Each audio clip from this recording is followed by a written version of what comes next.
Okay, hello everyone. Thank you very much for the invitation. I'm very happy to present this lecture about new sounds on the guitar, which, okay, new sounds is a little bit brave to say. It's just in my experiences as a composer, and I'm trying to present some of the technical resources I'm using in my compositions for guitar. And there's a quotation I like very much. I mean, it's, for me, the guitar, I mean, I write for any instrument, although I still play guitar and I used to be a guitarist, but I don't just write for guitar because I know the instrument well, but I'm very fascinated about this instrument and how this quotation defines it. The guitar is like an orchestra, and everyone knows this quotation from Under Segovia. But in my opinion, the orchestra has changed, and so is the guitar changing. So I'm going to present this. I'm going to present three parts. And before I present this, I mean, I like to describe my almost obsessive fascination for string instruments, for the string.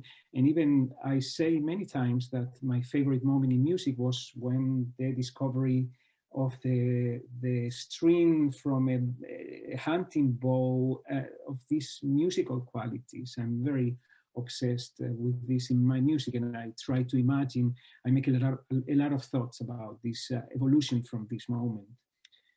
And I'm also, more than new sounds on the guitar, new technical resources, I like to call. I work with a lot of guitar players, and they tell me many times that they need to build in their heads like new coordinations to do these kind of things. And I mean, just to quote a couple of them, I will be presenting in some pieces. It's like side pizzicato, the one finger pizzicato, the double hammering in one string, or muffled hammering, harmonic legati, or I will be also presenting, if time allows, the 3 octaves higher sounds actually. Okay, so in the first block, I like to make a point of the scordatura. I mean, nothing against the guitar. I don't want to be provocative with the tradition or anything, but I like to use a specific scordatura. I like to adapt this specific scordatura to the musical material I'm going to use in my compositions. And some of these examples that I like to use, I mean, in the case of the Golden Sunbird or Justus Beck for solo guitar, Etimología del Diálogo for guitar duo, or The Noble Truths, all the strings remain the same. And I mean, I will also speak very briefly about microtonal system. I mean, the microtonal scordatura that I use, which I use 6 equal strings, and then I tune them at 6 of a tone. So for the Golden Sun, I like to, I guess you can still see me. I will be presenting very briefly excerpts of the compositions.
Okay, this is just an excerpt of this composition.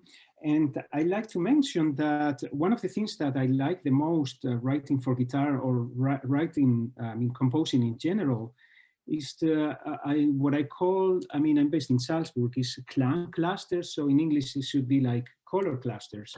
And I like this very much. And also in some pieces, I like to do, I try to get the attention on the perception. So to extend the perception of what we actually hear from the guitar. And I like to go to an example where you can see this kind of perception experiment.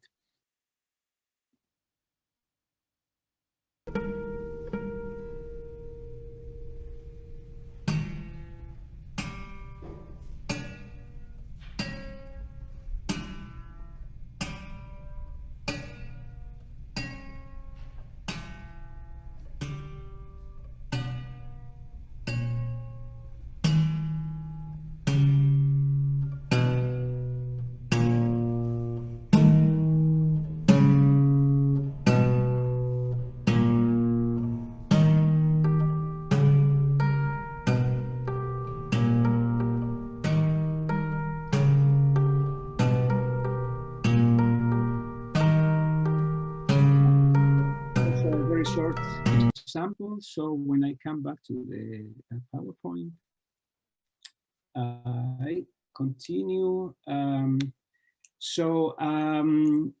Etimología del Diálogo, this is another example I like to show in minutes, more or less here. So this is played by duo guitar test from.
Continue with the last example of these Klang cluster pieces. So I go to internet again, and I like to present the noble truth. Also,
Okay, so these are 4 examples where I always change the scordatura. I adapt the scordatura of the guitar to the material I like to use in the composition.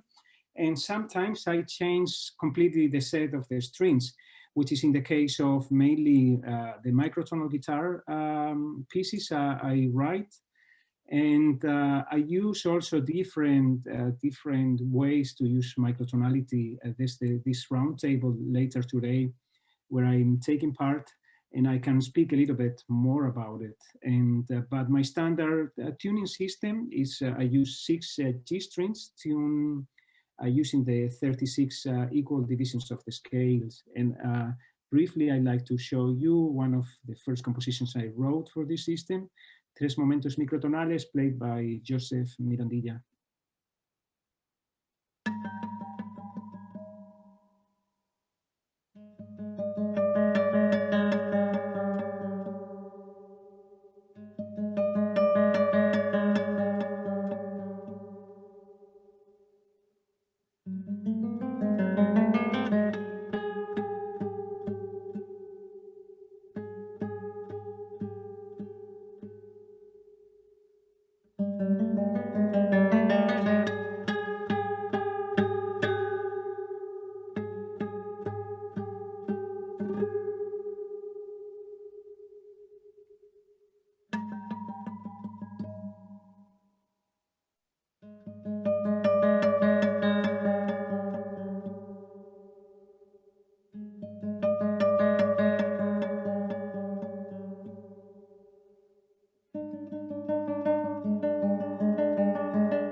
Okay, so this is one of the examples of my the scordaturas, and very briefly, I like to tell you that myself as a composer, I found a way to really to get a lot of new colors and a lot of new sounds from the guitar using what I call the instrumental techniques interchange.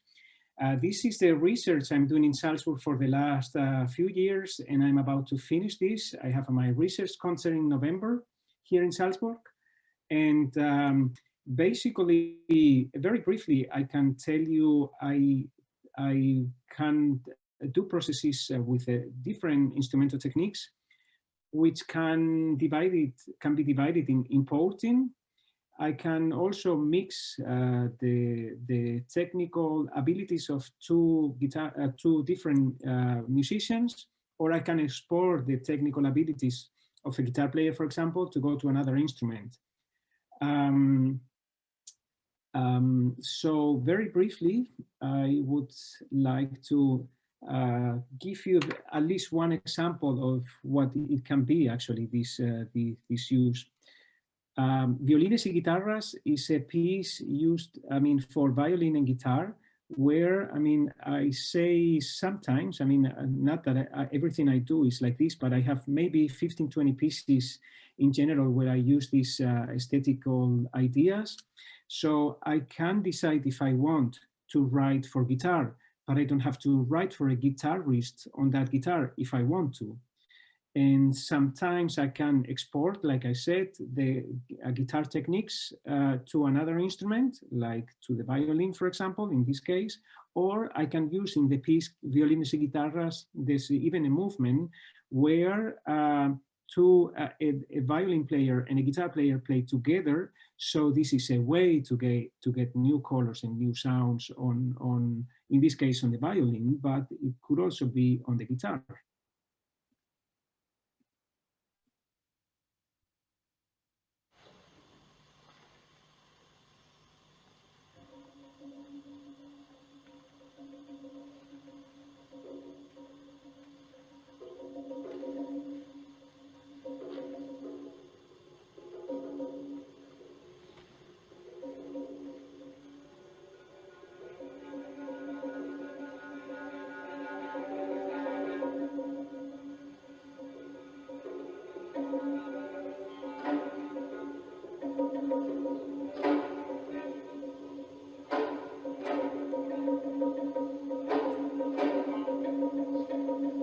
Okay, I'm watching my watch, and so I will continue. And yeah, so this is some of the movements of violines y guitarras.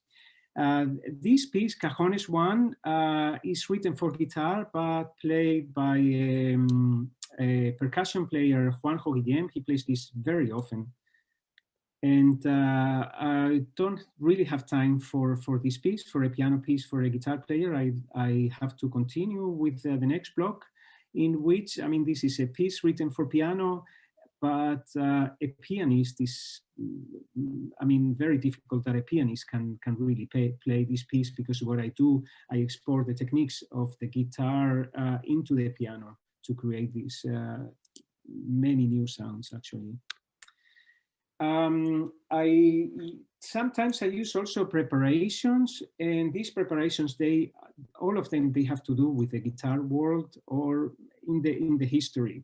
I mean, in these of instrumental techniques interchange, I think all the time of the previous guitars, where the instrument used to be bowed with a bow, or played plucked with a plectro, or plucked with the fingers. So actually these elements, these decisions they took in history, I say sometimes they didn't ask me as a composer if I would agree to that.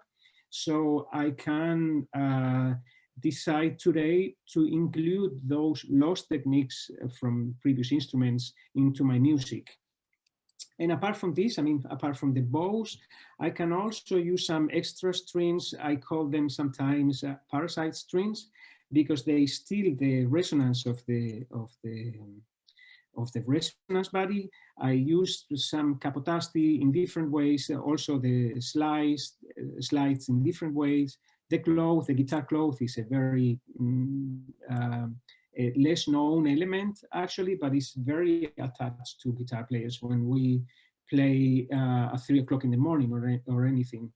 The sticky tack is the only thing that I use that doesn't really belong to the guitar world. And for this, I mean, 646 is kind of description, the sound elements of the guitar.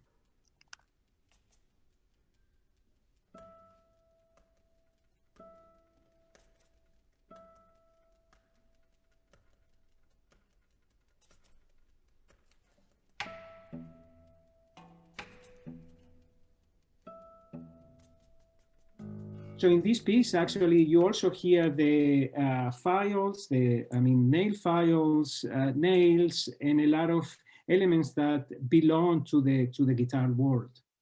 And when it's all, I mean, to show the intimate sounds of the guitar when we play with the cloth under the strings, this.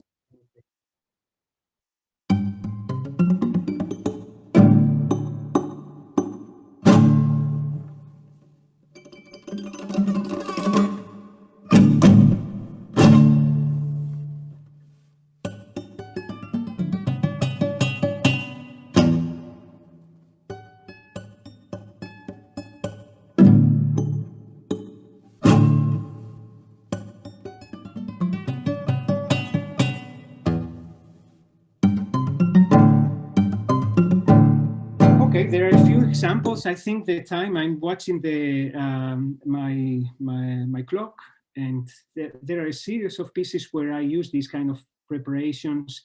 In the piece Cage Music 4, I heard so many times that the connection with John Cage, that actually I was spelling out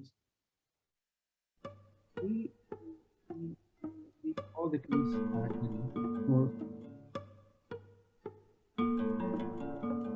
Okay, so and maybe the last example, I also used some other sounds that from this guitar world in Preludio. So Preludio 4, before the music, actually, what is the sound landscape before a concert situation?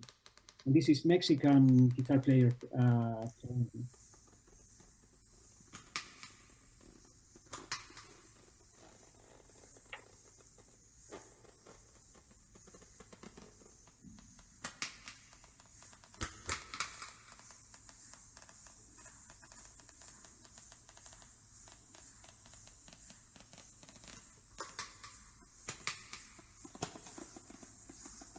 Okay, I don't hear anyone. I hope that everything is okay. I just go with the last very sound, um, which I find the guitar very, very challenging, actually. And sometimes I mimic the instruments when they play together. And that was the case of a recent piece I wrote using piano and guitar. And the guitar was kind of mimicking the piano. And actually, you can get higher sounds that than piano. This is an Antonio Marin guitar. I mean, it's me playing this sketchy.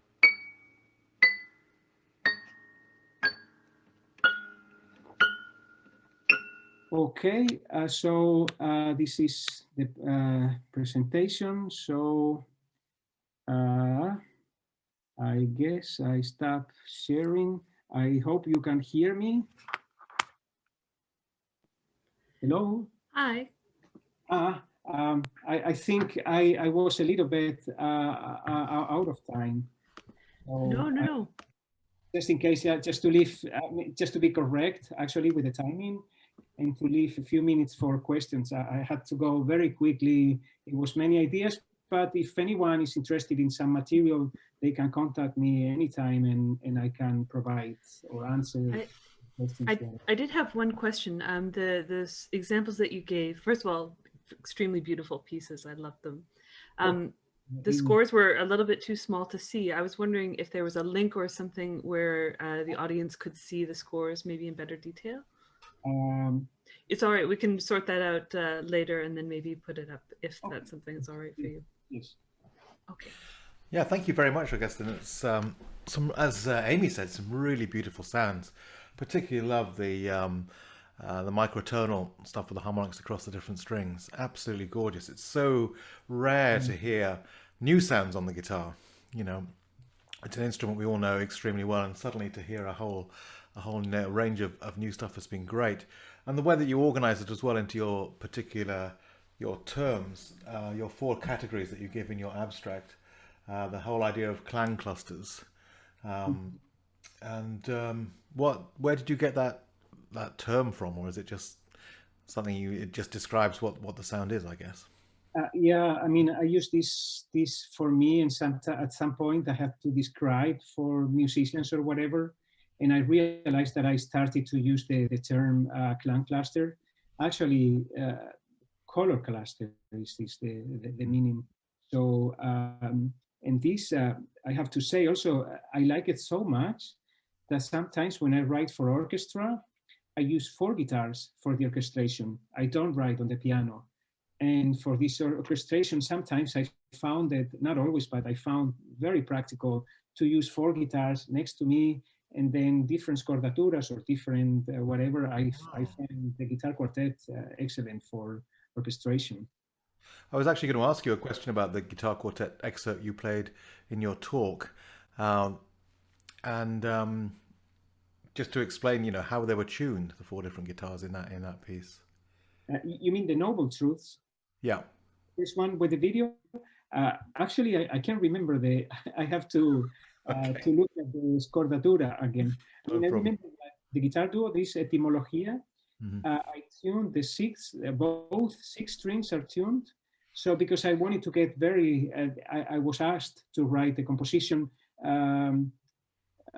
evoking the past. So actually I was evoking the tension of the strings in the past. Ah, okay. So I used one was tuned down to A, and the second guitar tuned down to F. So I had 2 new tensions and 2 new colors to be incorporated to the rest of the palette of guitar sounds. Great. Question from Sam Cave. Hi, thanks, Steve. Hi, Augustine. I loved your pieces, and I'd love to play some of them. I'm very attracted to this idea of restringing, you know, with multiples of the same string, and it's something that I've explored with collaborations with some composers. But I was wondering if you could say a little bit more about, you talked a lot about 6th tones, and I wondered if you could say a little bit more about what it is that you love so much about 6th tones, and also about the nature of scordatura. I mean, one of the perhaps strengths, coloristic strengths, but also we all know the Achilles heel of standard tuning is the 1/3, the rogue third amongst these fourths. And we saw yesterday in Andreas's talk about him designing an instrument tuned in fifths, like the violin. So I wondered if you'd ever done a piece that has, mostly sixth tones, but one quarter tone as part of the scuratura, to sort of mirror, this sort of idiosyncratic but highly coloristic Achilles heel of standard tuning. I do have pieces. I mean, this is like I just showed one of my, I don't know, maybe I have 30 pieces using microtonality, maybe, and in different ways. Some of the pieces I don't change the strings, and I just tune 3 of them. I know there's 2 pieces at least. The 6th string is tuned to E. Then the 5th, I go down to E plus 33 cents, which is a 6th of a tone. And then the 4th string, I also tune down to E plus 66. Yes, very cool. I don't have to change the strings. I have 3 different tensions of the strings, so 3 different colors. It's more orchestration for me. And then I have the others, and I also did this with the high strings sometimes. Sometimes I tuned all of them to quarter tones. In some pieces, like Tres Tristes Trios, what I did, actually, I was using this 6th of a tone at the very beginning, and in the piece, they were tuning to the tempered system, to the tonal system. And I have nothing against this tonal system, of course, but I mean, if I use a composition based on this system, it's perfect, the guitar, tuning fourths. Yes. Also with the scordatura, I'm writing a guitar concerto now for Yvonne Tena, and because of this admiration for the fourths, for the fourth intervals, all of them, I mean, are tuned at fourths. And yeah, I also, for me, I did a lot of experiments, like to play Bach music for cello. So I retune the guitar, and just for myself, I never played this in public, just to enjoy the sonorities, because I mean, with the scordatura, you might get with this traditional system some sounds or some resonances in the background which might not be interesting for you, or you want to get some other resonances which will be interesting for you. So the guitar is really flexible. I mean, it's very easy to create a new atmosphere, actually. Like, yes, absolutely. Thank you very much. Thank you. Great. I noticed the clock is racing on, so I feel we probably should move on at this point. So a big thank you to Agustin for a fascinating presentation with some really wonderful music. And now we're going to move on to Amanda Carpenedo, who is with us somewhere, I hope. Ah, there she is. Hello. Hi.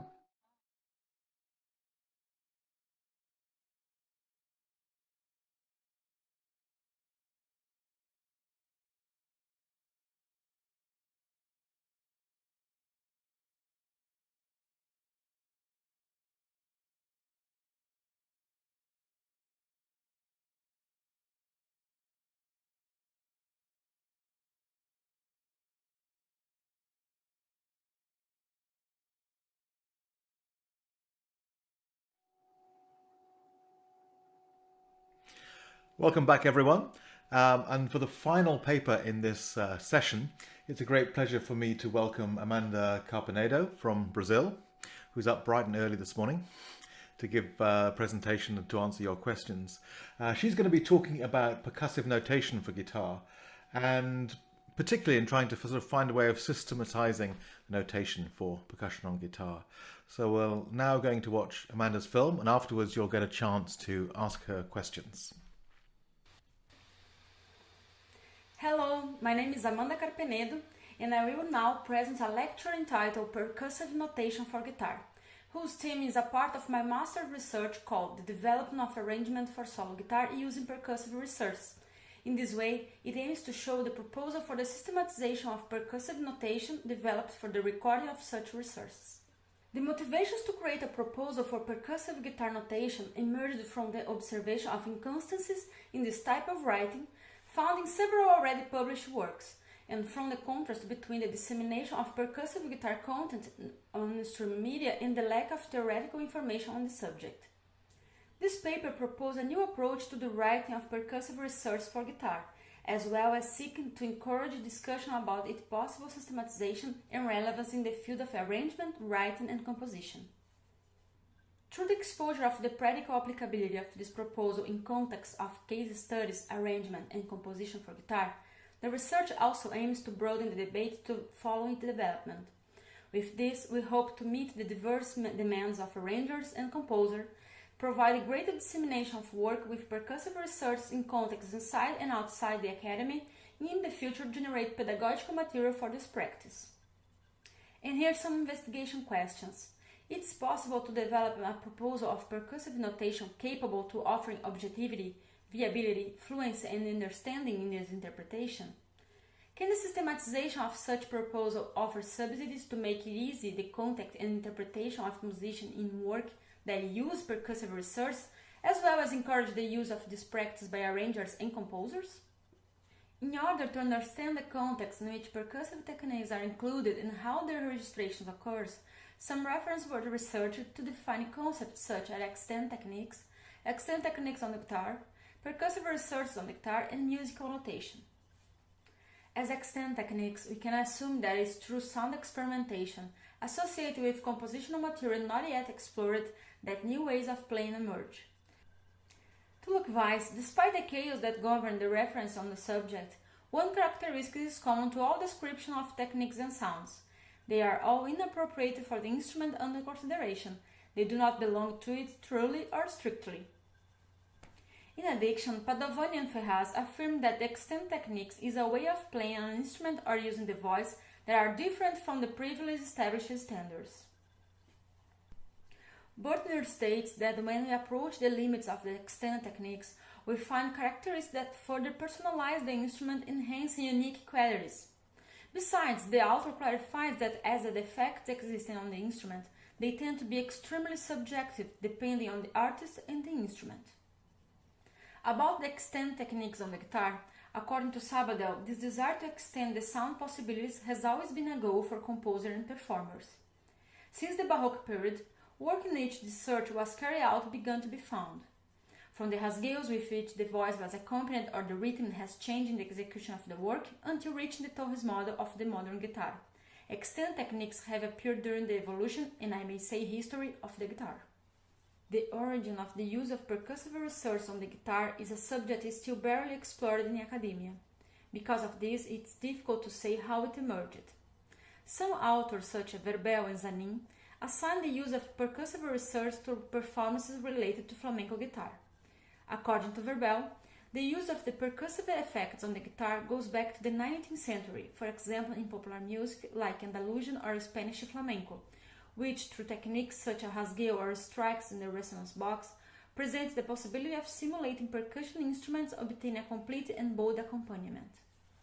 However, the author points out that percussive research can also be found in classical music through the greatest exponent of the romantic guitar, Francisco Tárrega, guitarist and composer, who provides a marked advance with regard to technique and innovation on the instrument. Works such La Gran Rota de Concerto uses the tambor and tamborcillo technique, two percussion effects that generate public admiration. Previous to Tárrega, it was possible to find in a piece called Cumbis by Santiago de Murcia the word golpe written below the tablature, which may be an indication of one of the first writing registration of percussive researches. Another important example within the percussive guitar scene is Artur Campella's percussion studies, which became a landmark in the use of the full extension of the instrument, technical and scenic. To Campella, this series of percussive dances or percussion studies, as the name implies, is a way to extend the range of sounds found on the instrument by incorporating percussive sounds and idiomatic noise effects. This idea usually bothers purists who consider this dissertation unacceptable and undesirable. It is worth noting that, although it's not possible to say how and where percussive practice on the guitar originated, They certainly consolidated and became popular from the 98s onwards through a new style called percussive guitar or fingerstyle guitar.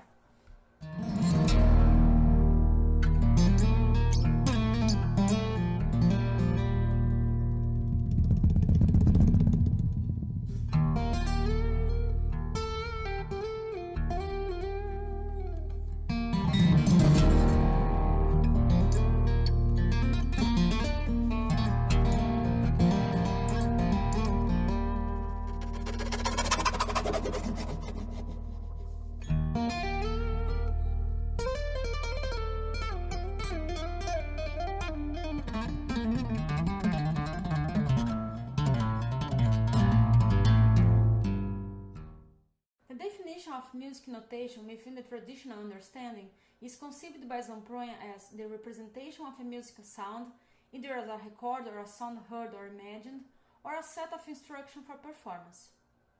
Thus, the function of notation are believed to be a recording and communication. Therefore, Zamproian states that apparently the ideal musical notation is one that is able to record and communicate musical information as accurately as possible. The appropriation and understanding of musical sign go beyond the write and record of musical ideas, but according to Abreu and Duarte, when we relate to musical notation, we are not only using a tool for the execution of a song, but precisely in this relationship, we activate the human content contained therein. We make a musical practice alive. Having comprehended several concepts and the state of the art in which the theme of this research is found, it was from what Souza and Fernandes wrote that the motivation to create a proposal of percussive notation for the guitar arose.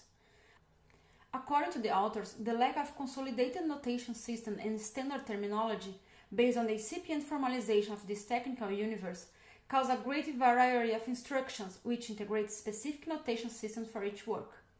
The guitarist, when proposed to study this work, find a lot of difficulty in recognizing elements from one percussive piece to another in terms of reading, technique, and sonority. In methods, at first a bibliographic research and a comparative analysis of the existing notation was made. In the first moment, we're observing the score points such as the percussive resources used in each piece, the use or not of performance note, special characters, and the use or not of auxiliary staves. In the beginning, a total of 10 pieces were analyzed. As a result of this analysis, it was possible to confirm the inconsistency about the percussive notation and how this notation is limited to each piece, aiming only at its individual execution. Here are some examples of percussive notation that was found.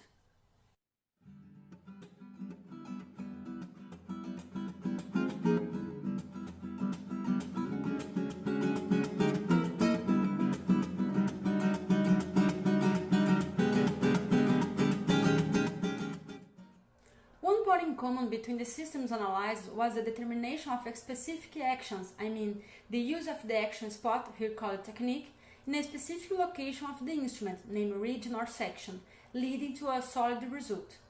Based on this principle, it becomes essential to understand which action and which region of the instrument can be used to realize percussive resources. To define which are the percussive regions of the guitar, I relied on diagrams, studies, and manuals that offered some suggestions for mapping the percussive timbres of the guitar. After that, a bibliographic research was done simultaneously with the timbre exploration of the instrument. The main reference for this work were the mapping made by Souza and Fernandes and Joseph Itzal. The mapping of the hands occurred just like the mapping of the guitar regions, based on books, manuals, and methods. Few references were found that mapped the hand in different way from the traditional one. Thus, I used the mapping done by Souza and Fernandes as the basis for this work.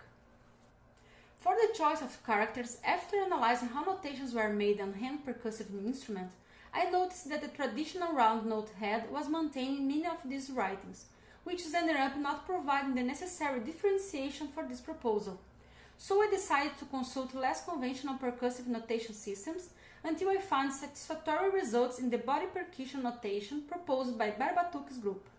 Combining this notation with the possibilities of character variation found in MuseScore 3, the score editing software, I chose 6 characters that offer the greatest distinction between them. Moreover, another important point of this notation system was the use of the auxiliary stave with 2 lines to make it easy the reading and provide visual contrast between the sections. Based on the guitar mapping made by authors such Josué Sal and Souza Fernandes, I decided to do my own mapping, and for this I divide the guitar into 6 main regions. Each are top, bridge, strings, side, back and neck head. Each region went through timbre experimentation, and after some tests I divide each region in 3 main sub-regions according to the pitches, bass, middle and treble, not considering their numerous gradation. To make the mapping easier to understand, the primary color red was used to delimit the sub-region where the timbre was based, yellow for the medium and blue for the treble. As mentioned in the previous point, 6 characters were chosen to represent each region. The letters A and B were used to define regions which, although have the same timbre, are located in different places of the instrument. For the mapping of the hand, the following nomenclature and abbreviation were proposed. In relation to the action to be performed through the techniques in certain places of the instrument, these were catalogued by Souza and Fernandes and can be described through dragging, striking, pinched, muffled lead, and strumming. The action must be understood as gesture performed to obtain a certain sound result. For a better comprehension of the action to be taken, a performance note was created using diagrams to indicate the place to be played. In addition, each action contains a short video in which the action is exemplified. The video can be accessed through a link if the score is read in PDF or through a QR code if it's printed. In order to confirm the feasibility, objectivity, comprehension, and fluency in interpreting the notational proposal, a case study was conducted between December 2019 and February 2020, which had 13 participants. A part of the case study was carried out with students in the Guitar Literature and Instrumental Technique class in the University of Aveiro, Portugal. With this, I could see how the process of appropriation of the percussive language occurred, as well as the association of the characters related to the guitar regions and the actions of the technique within each exercise.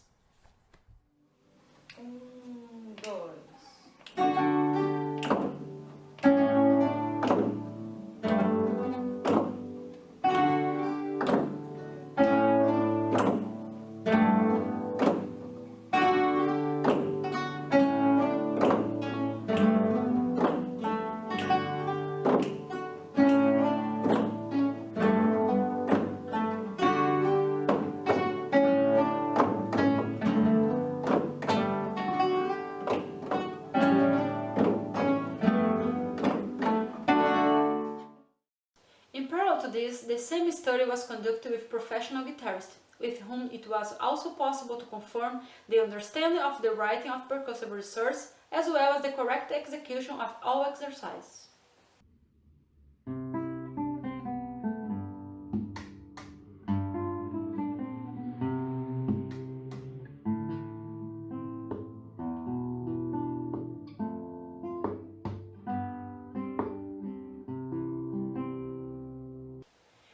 The study material given to the participants were a guide containing information about the mapping of the guitar regions, location of the pitches, characters, nomenclature and abbreviation of the hands part, and 6 percussive exercises with increasing difficulty levels. After performing the exercise, each participant answered an online survey and sent a video to check the results. Another practical contest in which this proposal had its applicability and relevance observed was the consistent use in the writing of 5 arrangements for solo guitar based on the work of the Brazilian composer Hermeto Pascoal in a master research developed in the University of Aveiro.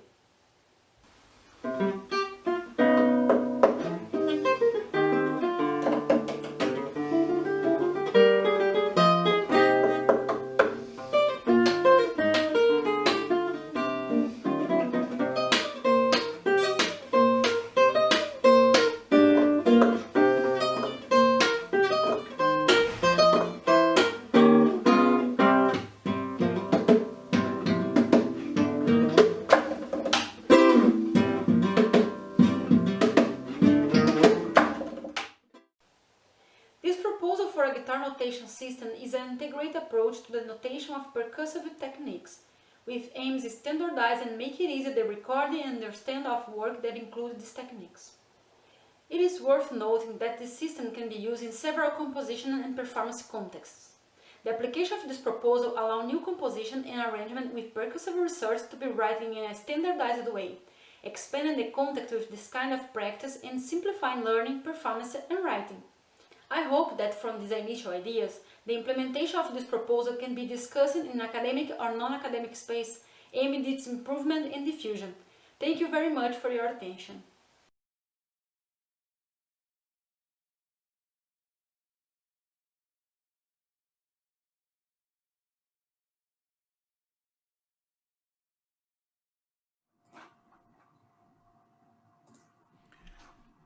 Thank you very much, Amanda. That was a fascinating look, and what a great idea to try and systematize the notation of percussion on guitar.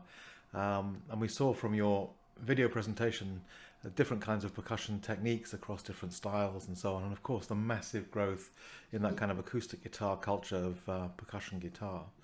So your research is kind of ongoing. What's your sort of ultimate aim by the end of it? What would you like to achieve? Firstly, I want to say I'm really pleased. Really pleased to be here today, and thank you for this opportunity. My master's was about arrangement and how to include the percussive research in arrangement in a conscious way, deliberate way.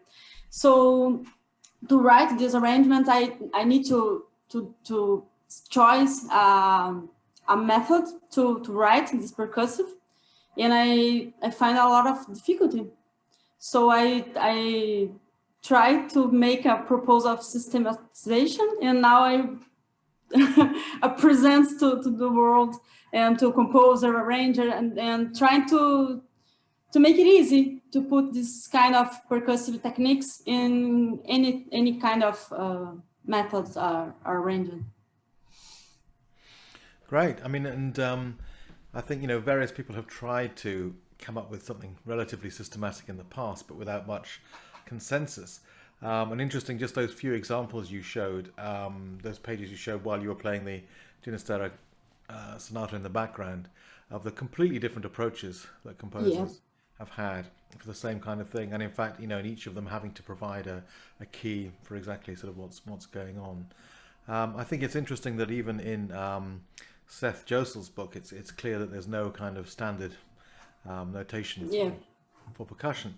So I suppose the question is, how do you get your message across? How do we get this across to everyone to say, okay, here's a standardized system, maybe we can kind of adopt it? Because I guess that's it's really difficult to justify some proposal. I try doing what I'm doing now to show it to more people, to get feedbacks. I present to composer, and about the state of case, I have a great response, great feedback, and I think this works. There is a lot of justifying to the use of the characters, of the use of the pitches. But it's not complete. It's just the beginning of this work. But I think it can be useful, mainly in the pedagogical way, because here in Brazil, I think it's the percussive resources are not it's poorly studied, you know. Sorry about my English. No, absolutely fine. I don't know if it's clear, but it is clear. If I look distracted, it's because there are lots of questions coming through on the chat. Lots of people. Oh, nice. But we try to figure out how to learn and teach in this percussive way in some kind of methods or manuals, and it's a poor in academic way, you know. We don't talk about, and so I try to start this conversation. So Adam Ciccioliti has asked if you're familiar with Jason Noble's work in this area. Do you know Jason Noble? He's a Canadian composer. Oh, nice. I don't know. Not my masters. I don't read not about, but I want to take this feedback just to know new names and amplify my research. Jason wrote an article for Soundboard, which talks about some of these issues in it. Yes, and a couple of other people are just saying what important work this is and how important it is to try and get some kind of systematization. So I suppose maybe a thing to do, especially as we're at a conference like this where there are lots of like-minded people in the room, it's kind of an ideal opportunity to kind of share your ideas.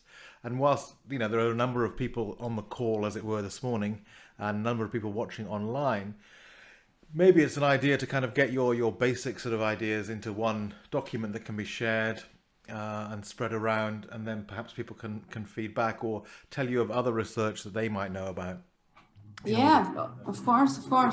It's it sounds like it's the sort of thing that, you know, it's going to involve several people, I think, to kind of reach a point of agreement and systemization.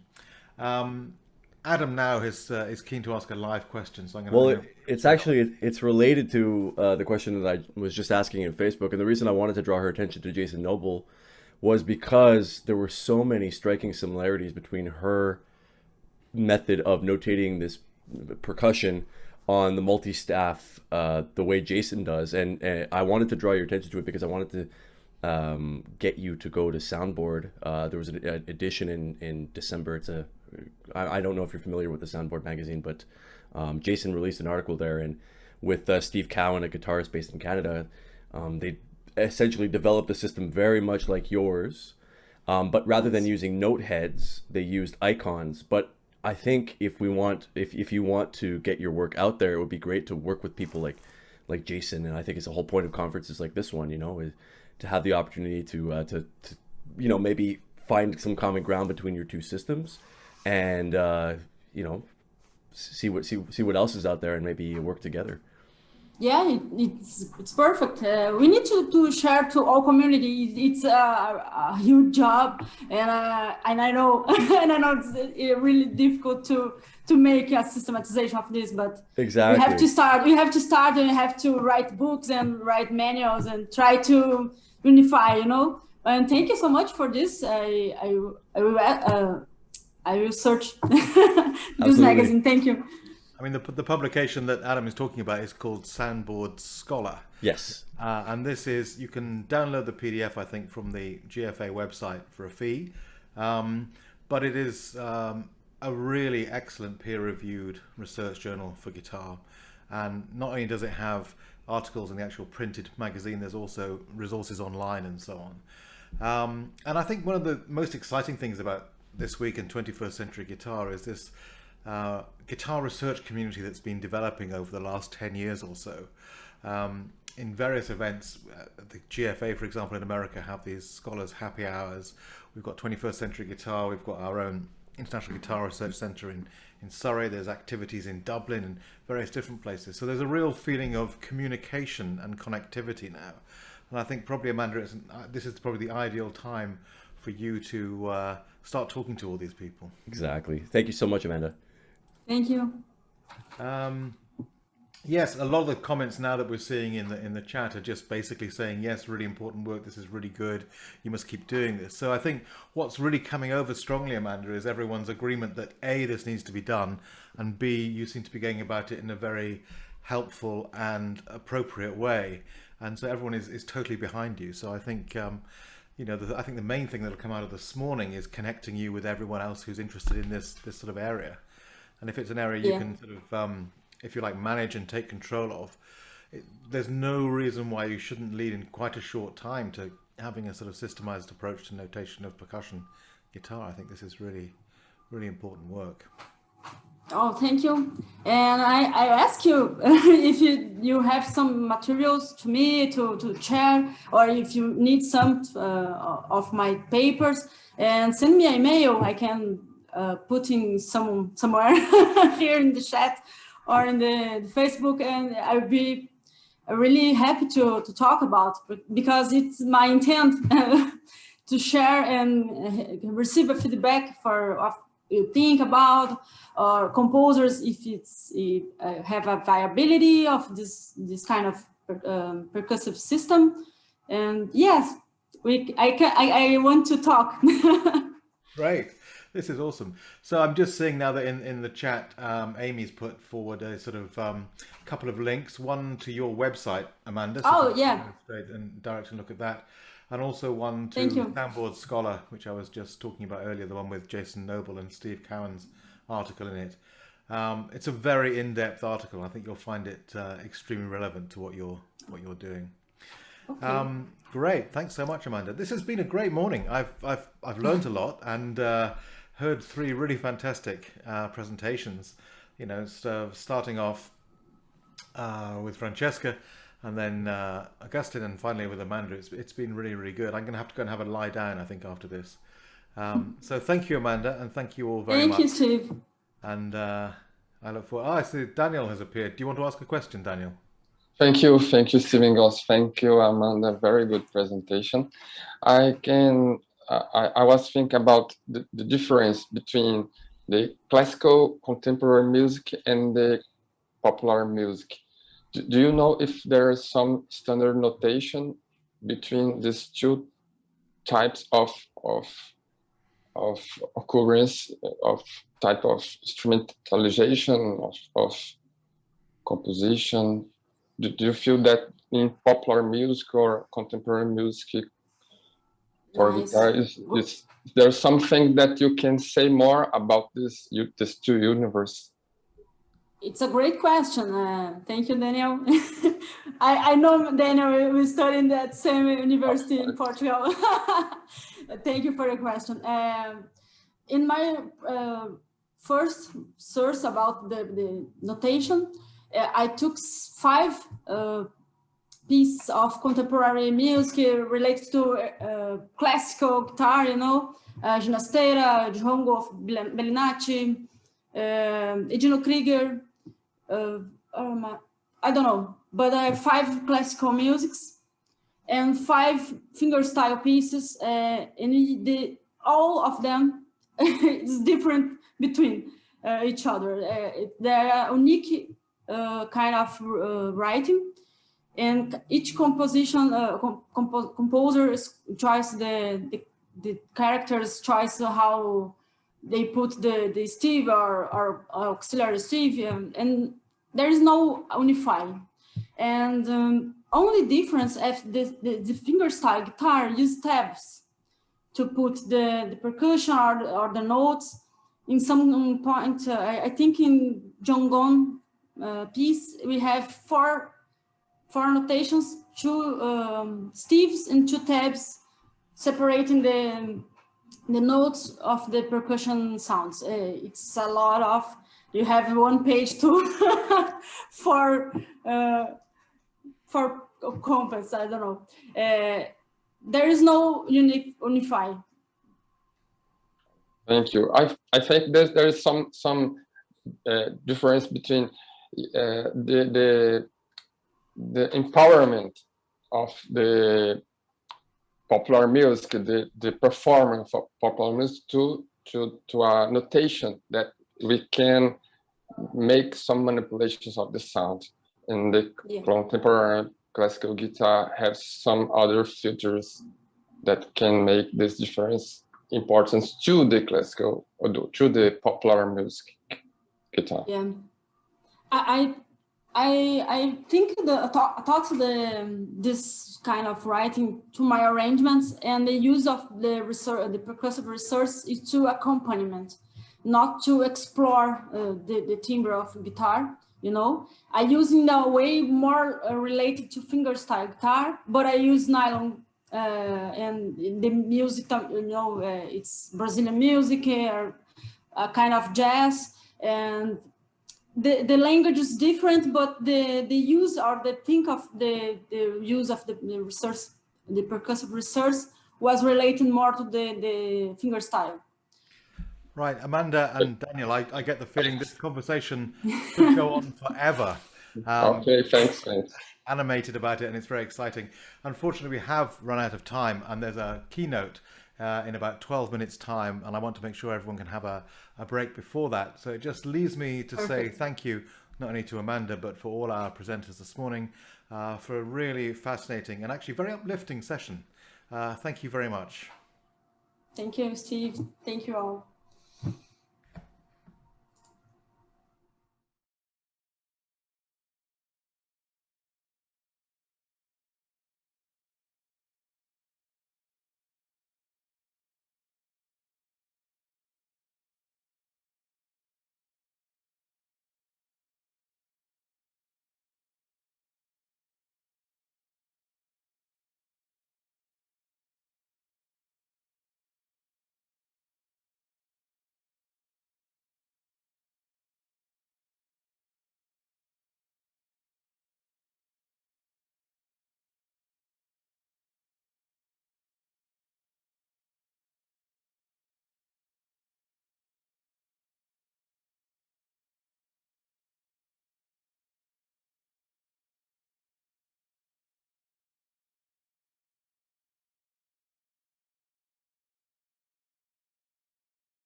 Hi, welcome to the first keynote of the 21st Century Guitar Conference. It's my pleasure to introduce you composer Pascal Criton and guitarist and theorbist Caroline Delume. They are both from France and based in Paris. Pascal works as a freelance composer, and Caroline is a professor of sight reading for guitarists at the Paris National Conservatoire and professor of guitar and improvisation at the Versailles Grand Parc Conservatoire. In this live keynote, they will talk about micro-tunings on the guitar, focusing on Pascal's guitar works. So Pascal and Caroline, welcome. Well, thank you very much to all the organizers for the conference. Thanks to you, Rita, and to Amy Brandon for your invitation to this great event. And thank you for attending our presentations of new guitar techniques in the music of Pascal Criton. I'm going to talk to you about how this new music works in performance.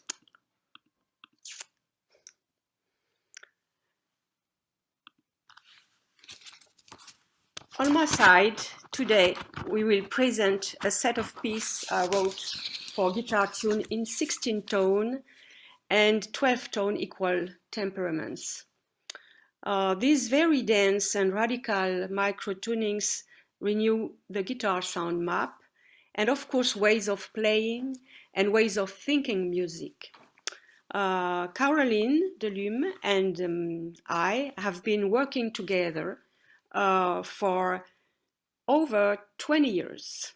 We have produced many pieces for guitar tuned according to these temperaments, solo pieces, chamber music, music for ensemble. I have always been interested in contemporary music. I collaborate with composers to create new pieces. New instrumental music is sometimes challenging. I am deeply interested in the modifications of listening and playing techniques. There is no routine for performance. When I met Pascal Criton, I was already experienced in performing microtonal music. Pascal asked for 16th and 12th tone tuning, which was fairly new at that time.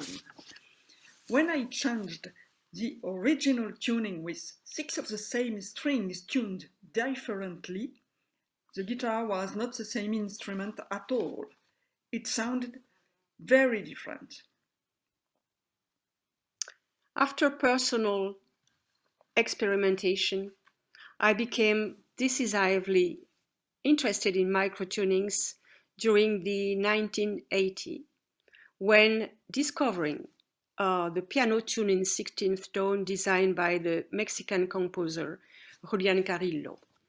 I was fascinated by the possibilities of these instruments, and then I tried to apply this tuning to the guitar. And in 1995, thanks to guitarist Didier Aschour, who gave a suggestion, so that I could write the first piece, La Ritournelle et le Galop. The 16th tone equal temperament divides one tone by 16 degrees, which gives 96 tone by octava. Concerning the 12th tone tuning, the first piece I wrote for guitar was Maanakut for guitar and voice in 2000. 12th tone was Ivan Vishnegradsky reference tuning, a Russian composer, pioneer of microtonal music, with whom I worked from 1975. The 12th tone equal temperament divides one tone by 12 degrees, which gives 72 notes by octava.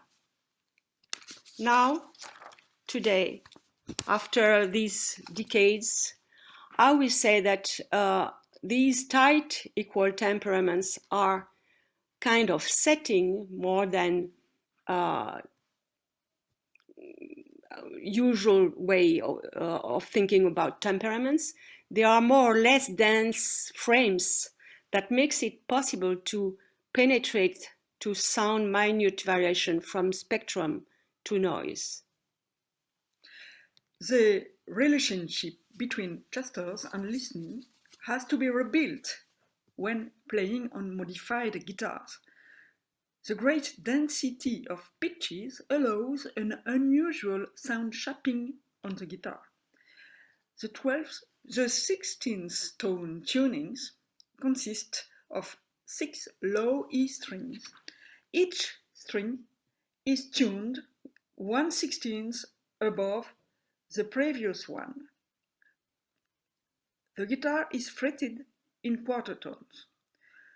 The guitar range is 1.5 octaves for the stopped pitches, plus the harmonics contained is a E string. Let's listen to the 16th tone tuning.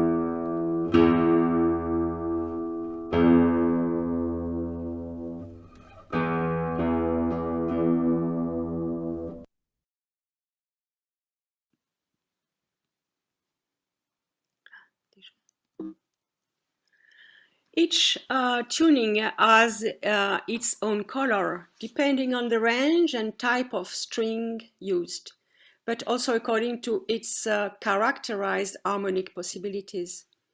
16th tone tuning, for instance, contains the quarter tone and the 8th tone equal temperaments, which may be useful approximating other kind of harmonic wish.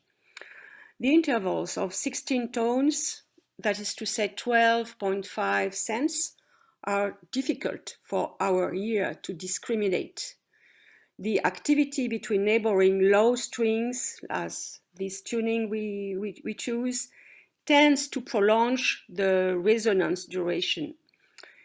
They are, these intervals, they are rather small difference rather than a distinct interval that can be memorized and sung like semitone intervals. In another aspect, these small differences have a strong impact on pitch and timbre relationships. They are, in a way, kind of variables whose distribution sensitize color difference, reveals acoustic properties such as beats, phase shiftings, and many others. These intervals allow to explore the possibilities between usual pitches and to work within the sound under the identity of the note and close to natural acoustic strings phenomena. Now, a few words about the notation. As you can see here, the upper staff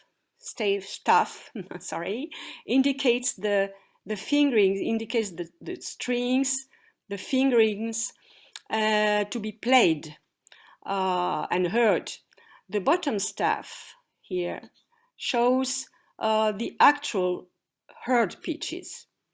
No, sorry, the upper is only fingerings and the bottom is heard pitches. So I choose to indicate the 16th tone by an index number put under usual accidentals, as you see here, 1, 2, 3, upper 16th tone. This is just for easy reading. This is not to play. This is just to know information where it sounds, how it sounds. Now let's listen to an ultrachromatic, which is the name given by Vishnegradsky to these very near progression in 16th tone tuning. Hop là.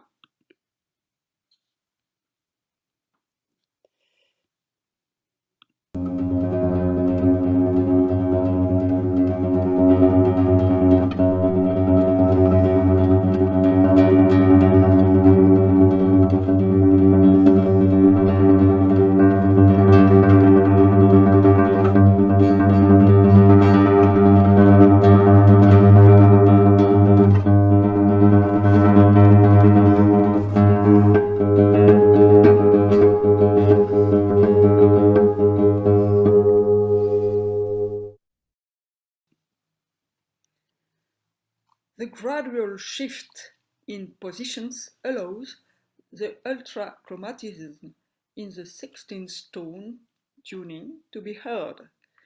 On a guitar fretted in quarter tones, there are a lot more positions for the left hand. Spaces are smaller. The flexibility of the hand has to be adapted. The ear learns how to explore the sounds.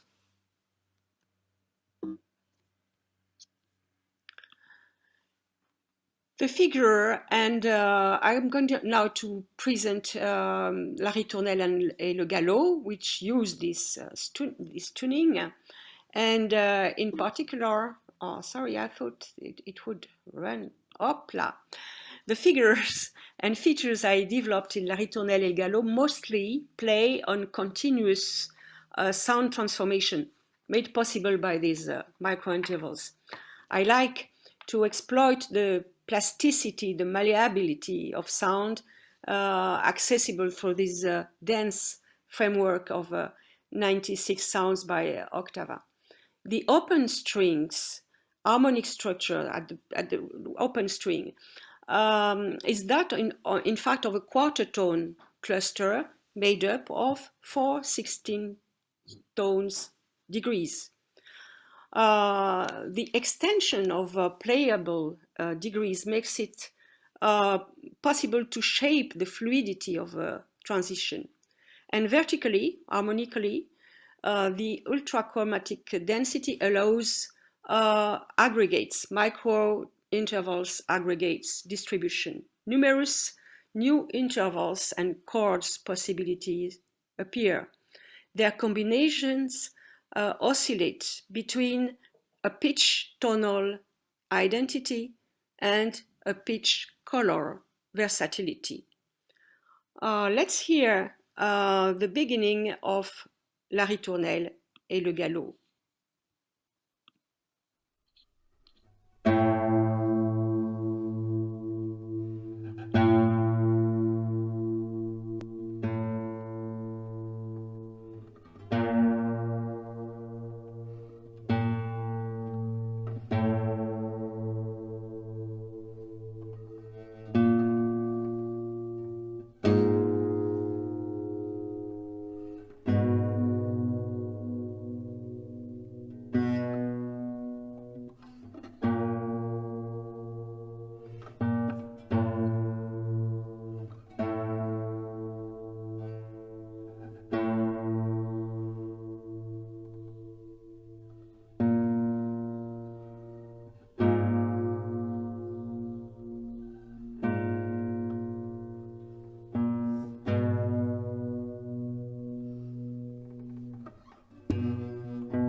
I also use these playing techniques in Territoire Imperceptibles for bass, flute, guitar tuned in 16th tones, and with the cello and the bass flute, yes, developing pitch timbre, pitch timbre relationships in the same range. And La Ritournelle et le Galop that we heard is the very first piece for guitar written in 16th tone. Now let's. Did we hear that? You are. Non, c'est j'en parle après, ça. Now. Ah. Caroline is going to talk a little more about yes, la ritournelle and how to play, how to listen the ritournelle. The notation specifies the timeline and the kind of gestures to be played. You can see on the screen: trills, appoggiaturas, arpeggios, rasgueados. There are several ways to make timbre transitions. For example, I may change the orientation and the speed of attack, the strength and quickness of gestures. I have to find a way between gestures in order to move the texture towards a continuous granulation.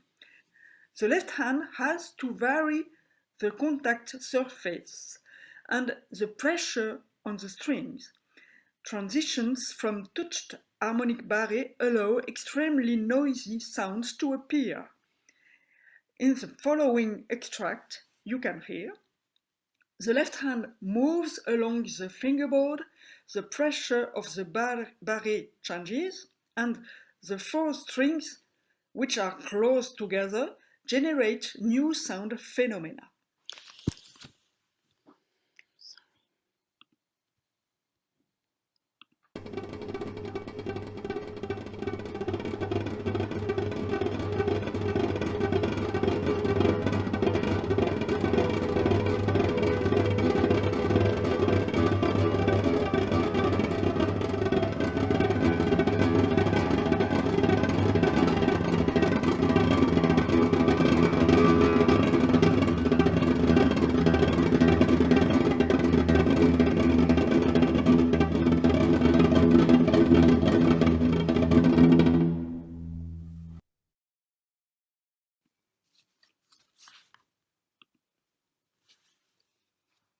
Let's see now the 12-tone tuning. The 12-tone tuning used in the piece that we are about to hear consists of 6 low A strings shifted by 12ths. The guitar is normally fretted in semitones. The guitar range is 1½ octaves for stopped pitches, plus the overtones contained in an A string. Let's listen to the tuning, its harmonics, and some multiphonics.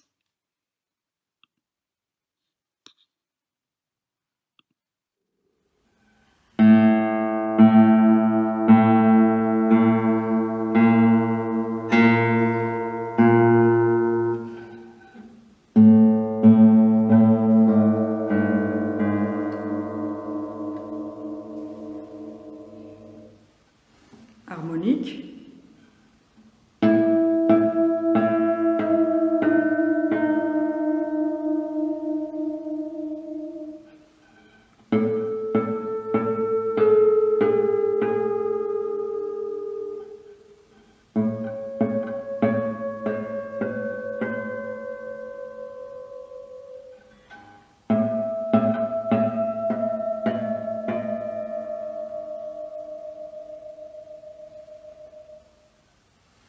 Multiphonique.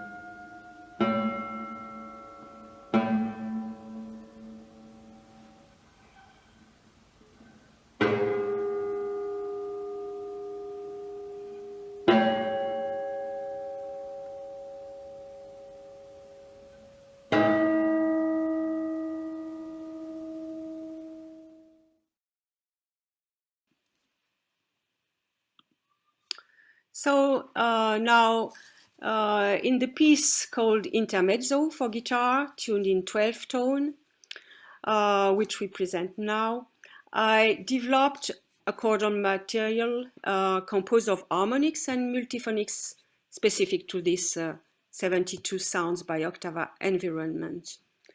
And fragile microharmony is gradually built up from attacks to resonances. Continuity is established through beats resolution, like a kind of tenor line crossing through slight differences in tension and energy. 12-tone intervals, that is to say 16.6 cents, tend to merge and produce pitch timbre differences, as does 16th tone intervals, as we previously heard, although the A string range is more distinct at our ear. As sub-multiple division, this temperament contains the third tone, the quarter tone, and the sixth tone, equal temperaments. Sorry.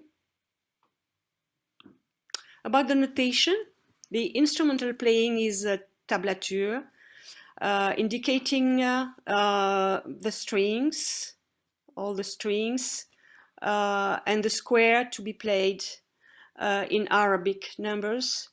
The upper staff indicates the actual heard pitches, 12-tone differences with the index, like shown here, the 5 numbers under usual accidentals. This type of tablature is quite pragmatic and allows harmonics and multiphonics to be located. Multiphonics are designated by their corresponding fret number, to which might be added a plus or a minus, indicating like 8 plus, 6 plus, or 6 4 minus, 6 minus, indicating a deviation from the usual harmonic position. As the articulation in the piece are sometimes, often smoothly linked, this proposal favors an area of partial present at this string location, but it's up to the instrumentist to determine, in fact, the most stable partial for his playing. And a note in the nomenclatura specifies which accessible partials are available. In this piece, the focus is on listening to the envelope of resonances and the different bit rates generated by the harmonic relation in 12-tone tuning.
It was the end of Intermezzo, recorded last year in Paris. And I would like to precise that in order to maintain the continuous resonance between harmonics, the hands jump from one sound to another with the positions shifting midstream in the air. The left hand fingers never press on the fingerboard. Both hands touch the strings as little as possible. Okay. Now, thank you, Caroline, because she said she had much more to say that was jammed. So now let's talk about another piece with the same tuning, but here we will consider the space, the 12-tone space played with one or two bottlenecks in Objectile for 4D guitars tuned in 12-tone. Here the notion of interval, in fact, disappear in favor of only speeds and amplitude of movement that evolve in a free, untempered space. The idea is to modulate a cluster of 6 micro intervals of 12 tone and in a kind of dynamic continuity, producing more or less harmonic or inharmonic friction effects up to white noise. Oh, it's not what I wanted. Well, I want that. In the years, in fact, in the years 2000, I became more and more interested in an acoustic behavior per to the string, the coexistence of two opposite vibrations that we can see here. These are sliding attacks, and here are contrary opposite vibration that are coming from the different string length on either side of the contact point, which can be the finger. Here it is a bottleneck. And so that the two opposite frequencies can be heard simultaneously, one going towards the trebles and the other towards the fundamental. And I have used this acoustic principle as a structuration model in several pieces, such as Objectile, Artefact, Pli, and designing a variety of rubbed playing ways with the bottlenecks. In the context of 12-tone tuning, sliding a bottleneck releases densified material. That is, the pitches are clustered and close, creating beats. It's a pleasure to manipulate this material and to hear the sound phenomena produced according to speed and intensity. Another feature is to pluck the string behind the bottleneck. Sometimes we have to pluck on either side of the moving bottleneck. It's a delicate process to control. Nevertheless, the bottleneck often slides without attack. It produces a tenuous sound which might need amplification. In the pieces written for several guitars, multiple glissandi create a fluid, mobile sound. The players listen to these mobile sounds to connect their gestures. Let's listen to Plastic, the fourth movement of Objectiles for guitars.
So now, c'est devenu assez difficile à contrôler. Excusez-moi. Ah non. Sorry. Now, I will introduce you to pli for guitar. Same tuning and same ways of playing. This piece unfolds in a kind of choreography of dynamic forces that oppose, reverse, and revive each other. And the gestural score delineates the trajectory of the movements, their speeds, duration, and intensities. This kind of haptic notation focuses the attention on gesture energy and dynamic continuity with a timeline and a unity that is changing. Pitch indication limit the amplitude of the movement and guided by topological region distributed from the nut to the bridge. It's not matter of notes anymore. Under the staff, the timeline for the temporal folding. Now let's listen. So Pli is completely played with a bottleneck, while plucking the strings is the usual way to play the guitar. Here, the sound attack cuts through a listening experience that is otherwise continuous. I prefer to play with the guitar laying flat on my knees, which keeps the weight of the bottleneck on the strings.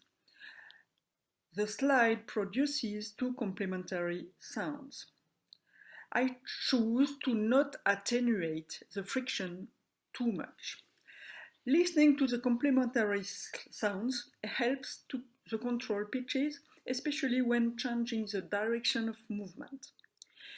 The oscillations are written with indications like flexible, relaxed, mechanical, and like a spring. Arrows in the score indicate directions marked by increased intensity in the gesture.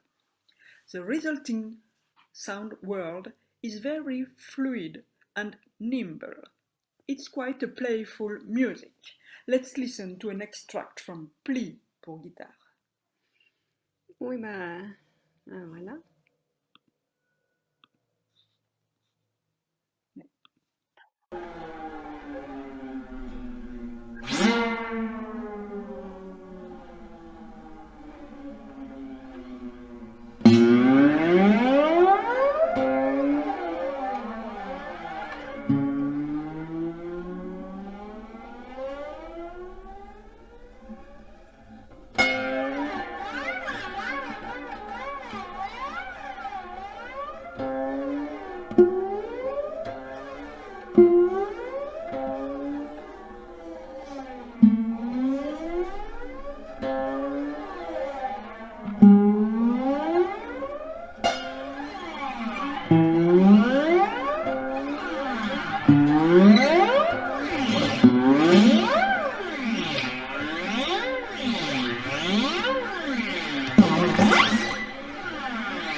To perform Pascal Criton's music is to understand what she seeks to hear.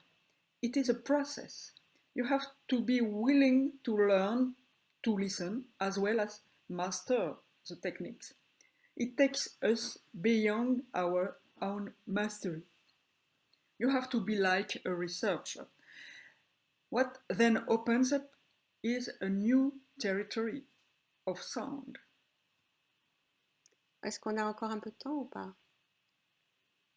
Oh, yes, you may proceed. You may proceed. Yeah. So I would like to give you an ear to a piece that is with the same tuning and just the same. We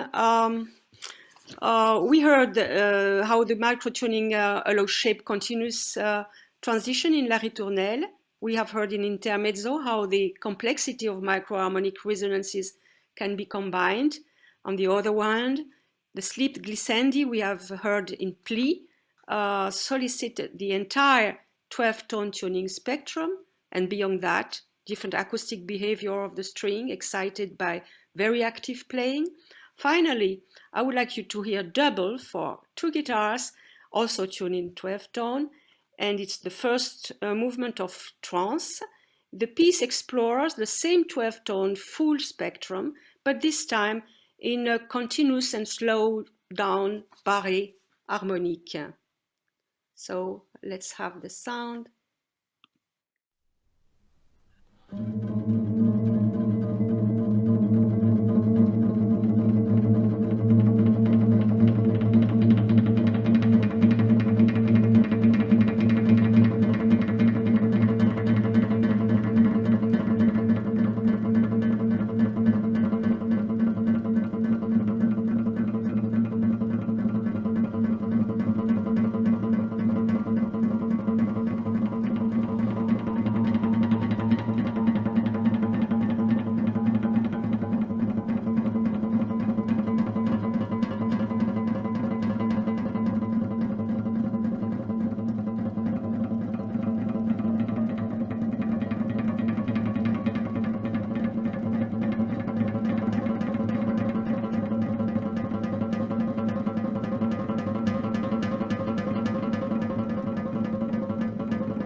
Thank you for your listening. And here we are. Okay. Thank you. Thank you very much, Pascal and Caroline, for this wonderful presentation.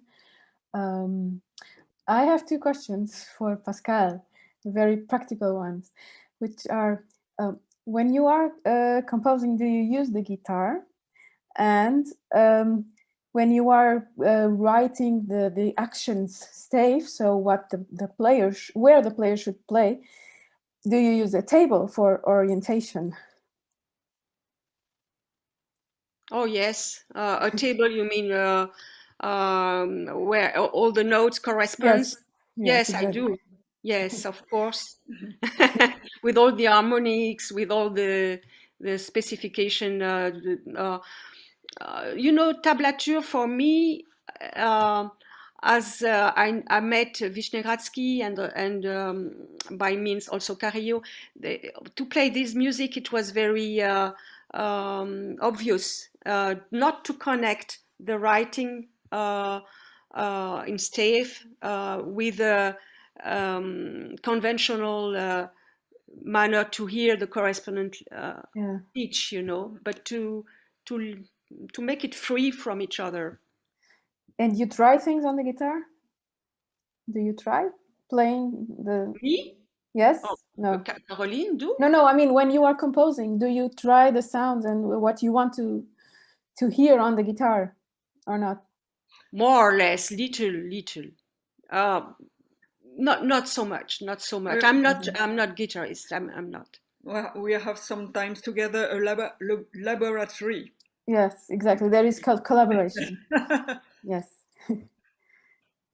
Okay.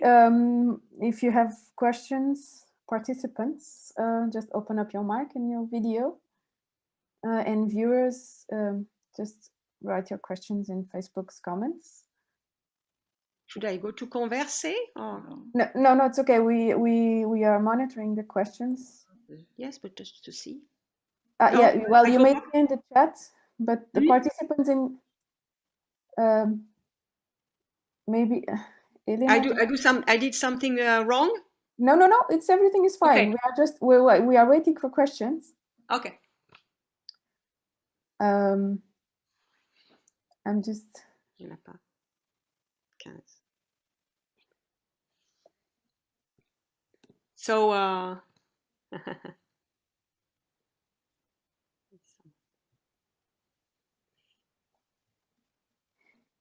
Okay, so we have a question from Sam Cave. He's, I suppose, online here in Zoom.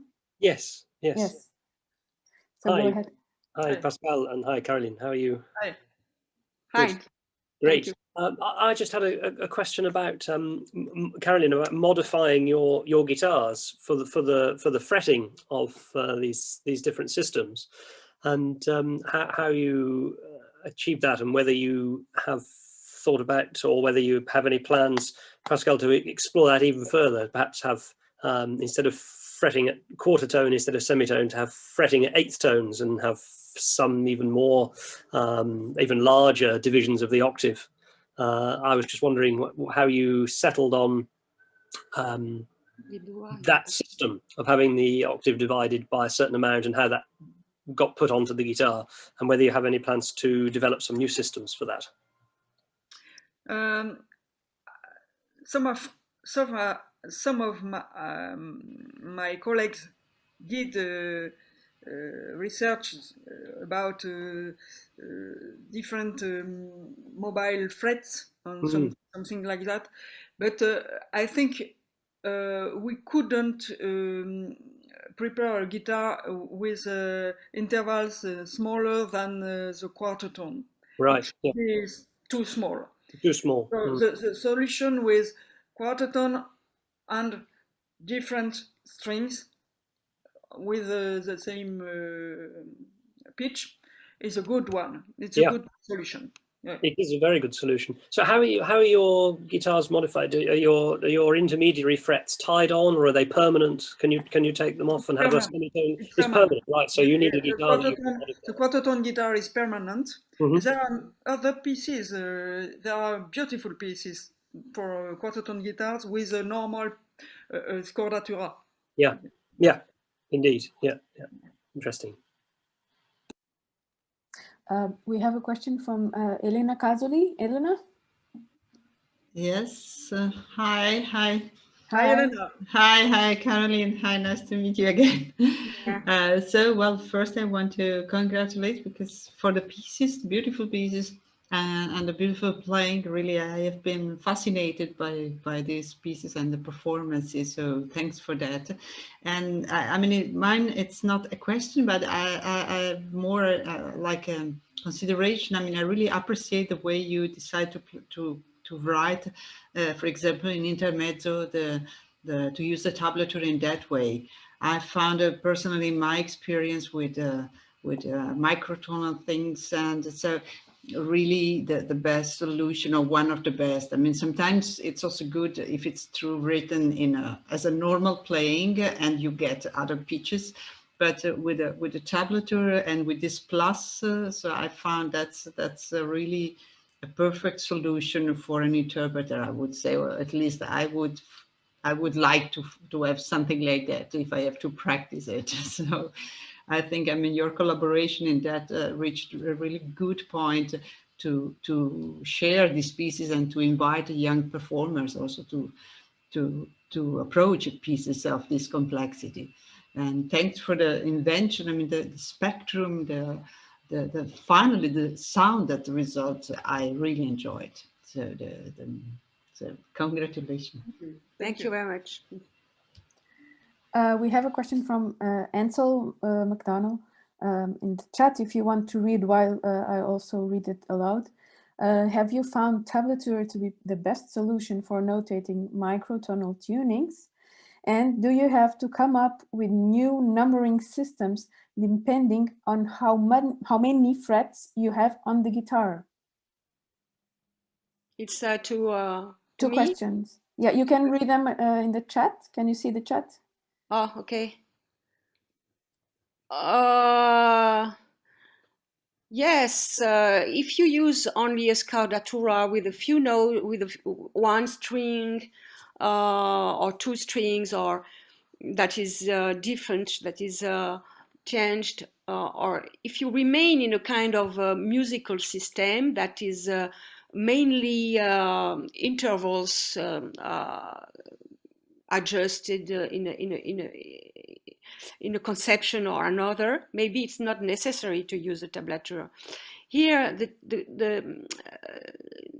the micro tuning used here are almost like a prepared instrument. It's so much different. You can't play anything on this instrument else that what you invent, what your imagination brings you, and your fingers and your gesture, and it's like instrument zero, as I used to say. So tablature is a way to be like in a kind of direct information about what to do, and on another place, what to hear.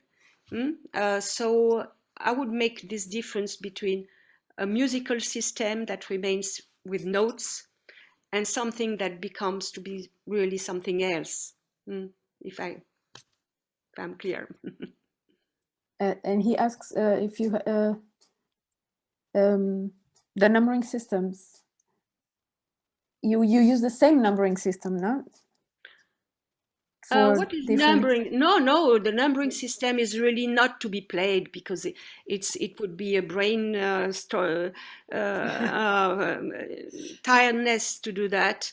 And for me, it's difficult to learn new accidentals for all the difference that we can imagine, all the microtonal possibilities. And if for a player, I think it's good if we remain, if I would write only in one system, in one tuning, maybe I would use a kind of regular accidental manner.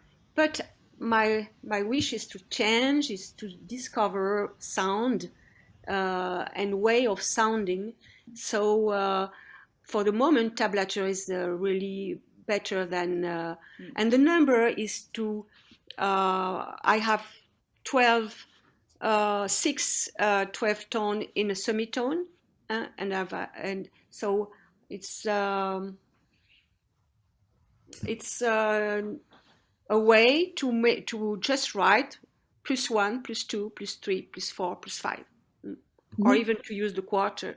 No, there is no, but yes, or to use intermediary usual accidentals. Yeah. I think Ansel, who wrote the question, wants to talk to you live. So Ansel. Hello, and thank you so much for your presentation. I really enjoyed it, and the music was wonderful. The numbering question, I more meant, do you have to number your frets differently if the guitar has more frets? So not the numbering for the accidentals, but are you kind of reconfiguring that? No, No, for the frets, I used to put usual frets, semitone frets number, and then I put a little sign when it's a quarter one. I put a little sign behind. Do you understand? For instance, Yeah. fret 2 or fret 2 plus quarter. Fret. But yeah, sorry, go ahead.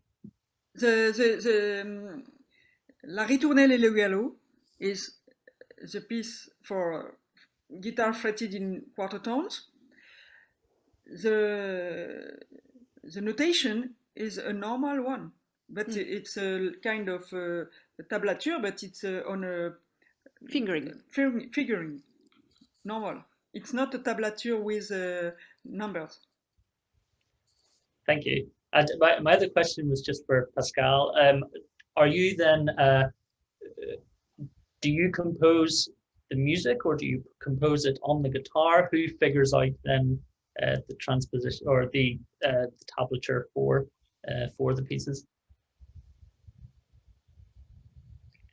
Do I use both? I think both. Of course, all the three-piece kind of pieces we heard are very different.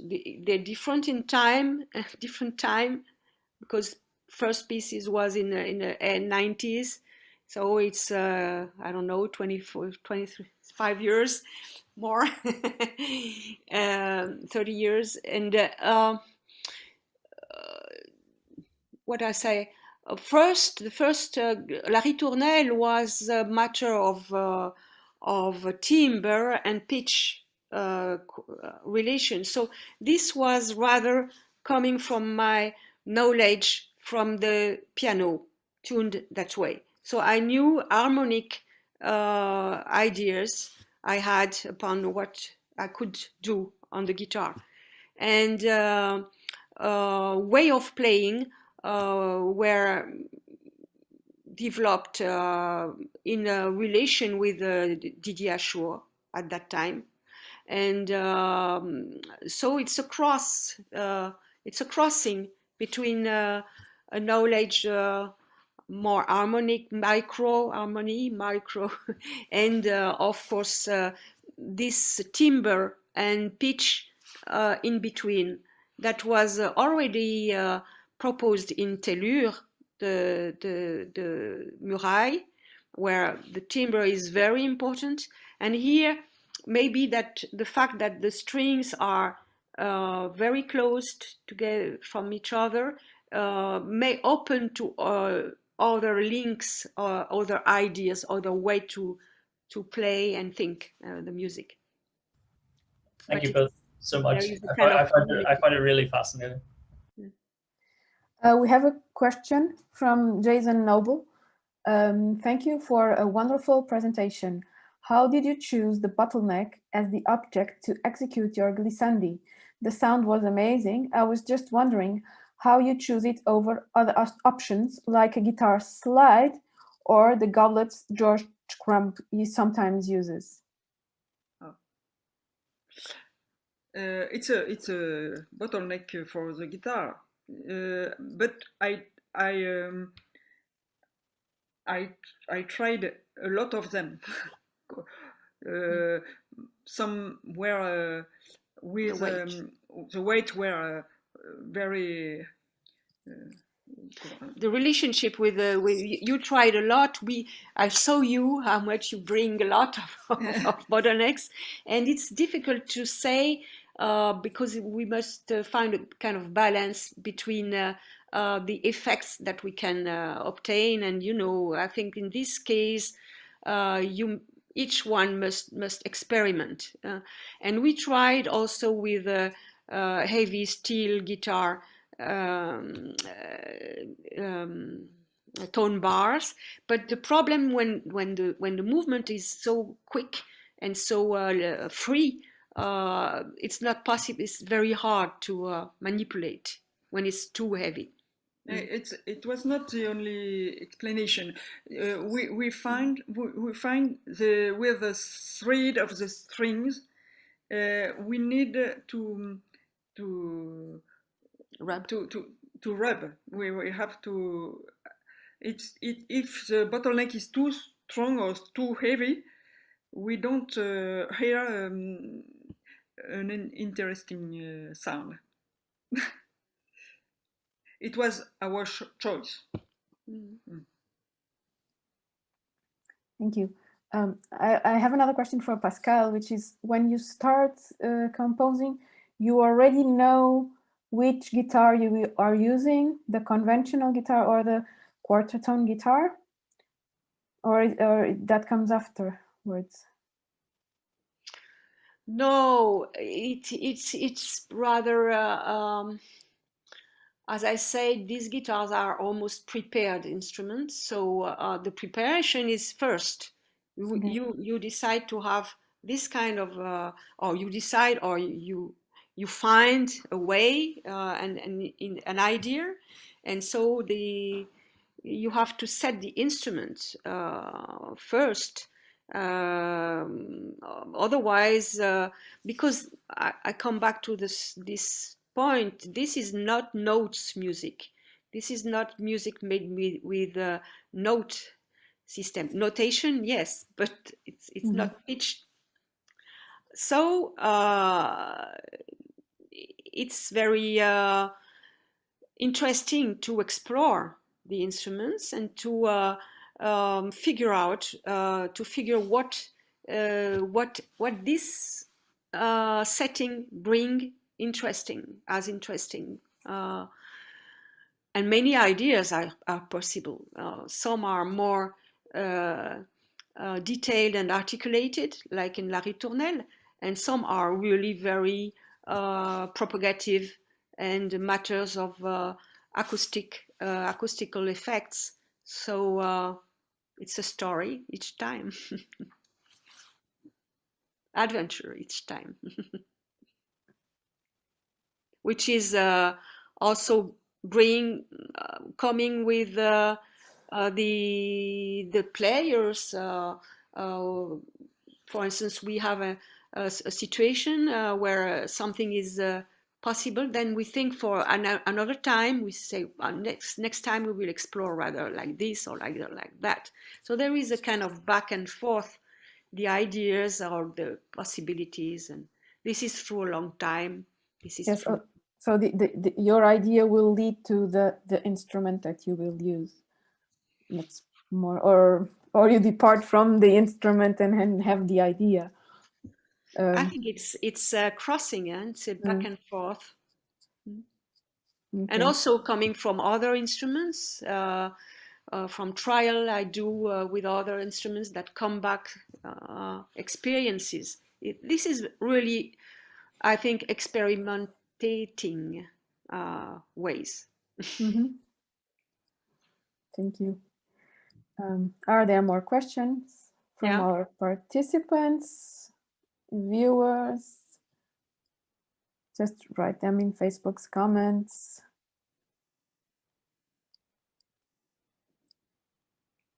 I forgot, I had here, I think it's still in, let me see. Yes, I have here links for our viewers and participants. If you wish to know more, I've just posted, and Amy will put it in Facebook too.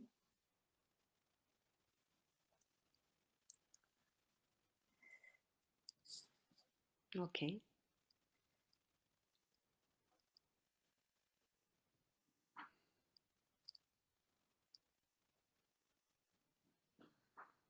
So I don't think there are more questions, although we would have time. So I think we will then do a break. I thank you two very much. Very much. It was a pleasure to have you here in the conference. Pascal will join us in the roundtable in about 25 minutes. Thank you very much for all these great events to gathering so many angles and so many points around the guitar, unconventional ways. Yes, and thank you for your different approaches also. It was very interesting. Then see you. Okay, then. Thank you. See you. Thank you. Bye-bye. Bye. Bye-bye.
Hello, welcome to our second roundtable of the 21st Century Guitar Conference. The topic is extended techniques and microtonality. Our chair is Tolgahan Tolu. Tolgahan is guitar professor at the Istanbul Technical University and an expert on the microtonal guitar. So Tolgahan, welcome. Hello, welcome. So first of all, I want to congratulate on this amazing conference. I've been watching, since yesterday, and it's going great. To be honest, it's one of the best guitar conferences I've ever been, and I hope it will continue, every year or biennial, whatever, every 3 years. Anyway, and it's such an honor to chair this session with great composers and with great performers, the guitarists. Our title is Extended Techniques and Microtonality. So in normally maybe it could have been two separate roundtables because they are huge. They are intertwined in a way, but still they are two huge topics.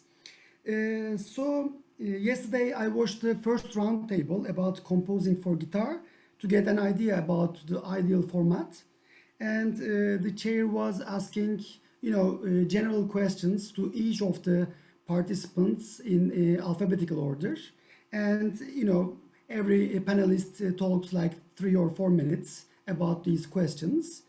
So I prepared, I think, 2 or 3 questions for all the participants, panelists, and after those, we can get the questions from the audience. I would like to start with the extended techniques.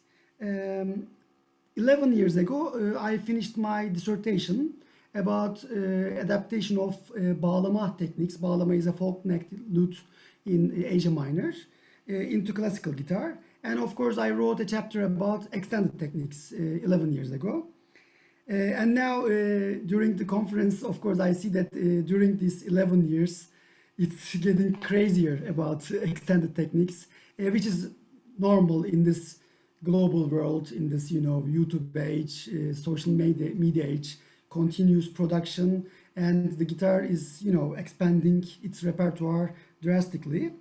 In this chapter, I divided the extended techniques into 7 categories. I would like to read those. The first one is the percussive techniques, then use of tools, tapping techniques, multiphonics, prepared guitar, techniques to obtain microtones. So this is subcategorized in 6 subcategory, how to obtain microtones on the standard guitars. And my 7th category was a bit funny, other contemporary techniques, like because it was so hard to categorize everything. And now that was 11 years ago, and now, as I said, this other contemporary techniques category gets crazy, and also all the other things. Anyway, I would like to ask all our panelists a very general question. We have, if I'm not wrong, we have 3 composers and 4 performers. So of course, some composers can be also the guitarists. And my question is, in your music compositions or music performance, which extended techniques you use? What's your approach or experience with extended techniques? So a quick summary, like 3 or 4 minutes summary about the extended techniques, your experience with extended techniques. I know that it's going to be a repetition for Pascal because we just listened to her, speech, and Agustin. But I would like to remind you that I am sure some audience might have missed Agustin's and Pascal's speech. So we have some new audience. So, it would be great if you can summarize your approach in 3 or 4 minutes. So I would like to go in alphabetical way. So please, Agustin, Castilla Villa. Hello, very nice to see you all, guys. Very nice to be here and to share opinions and reflections. And yes, actually, these extended techniques, I mean, this terminology, I don't use it myself very much, but connected to the extended techniques, I mean, techniques that traditionally are not connected to the guitar. But I mean, if we speak about this, I mean, for me, I have to make myself in a context, and also think about idiomatic, the adjective idiomatic for the guitar. I mean, the term, the word idiomatic doesn't even exist in Oxford Dictionary of Music or some other big books in music. So actually, this is a little bit subjective in which context. As you said, I mean, I read your book also a few years ago, Tolgahan. And I don't know if I told you, but I think 3 years ago I made a presentation and I used very much your book, actually. And yeah, so my approach to extended techniques in the last years probably is connected to my research that I'm doing now for 5 or 6 years. I'm about to finish and publish, which is called Instrumental Techniques Interchange. So actually, I don't really mention extended techniques, the term extended techniques in my research, but I mean, it's what is usually used in this term. So mainly, I mean, I spoke about it before very briefly. So either that I import techniques from other instruments. So these are already called like percussion techniques or bowed instrument techniques, old ancient instruments techniques, because in my explorations, I also include techniques in the previous guitars, very ancient instruments that belong to the instrument, and then they separate it. So I also do this sometimes, okay, with the guitar techniques. It doesn't maybe now belong to the guitar, but I also can export these techniques and go to another instrument. So these are extended techniques of an external instrument, or sometimes I use two different musicians to play different techniques on the same instrument. So this is basically the way I'm mainly using extended techniques. And from here also, because of historical approaches or ideas, whatever, I do a lot of adaptations as well. I mean, I write a lot of different microtonal music in different ways. And then I use also a lot of, in the last couple of years, mimic, like, I mean, I call them for musicians when I have to explain my music, like mimic processes. So I kind of imitate some instruments, and sometimes I imitate them physically, and sometimes when it's not possible, I just kind of try to imitate the sounds as well, yeah. Thank you, Agustin. Yeah, you are right about it's great to hear about instrumental technique interchange and important techniques and yeah, the others. So, Jürgen, please. Well, first a remark about this word extended techniques. I don't know who mentioned it, but I heard this in the evolution of man. The mouth in the beginning was not constructed or developed as a tool to speak or a tool to kiss, but those two functions are now, I think, we wouldn't like to miss. And in extended techniques, or in techniques that are were not used before, I think it's a bit the same. I mean, they develop mainly from a playful treatment of the instrument, experimental treatment. Many, I think, techniques are developed by improvisers, and then what interests me is mainly how how those new sound possibilities that evolve from those techniques are used in a composition, and in what context they are used. A criticism that I hear very often about contemporary music is, oh, this is like a catalog of sound, of extended techniques, and this is, I think, something that is really to avoid. And I think that the main aspect is how to use these sounds, these techniques, and how precise to be with these techniques, because sometimes those sounds they tend to be a bit arbitrary in the result. And now we heard already about those percussive techniques today, and I think that there has been a clear development in the last decades, that from a more arbitrary use of those techniques, things got more and more differentiated and precise, and this, I think, is a very positive development, and that's how I see this use. And in my playing, of course, in my performances, I play a lot of pieces that use those techniques, and I try to be more and more precise also in all these aspects. Thank you, Jürgen. Mauricio, please.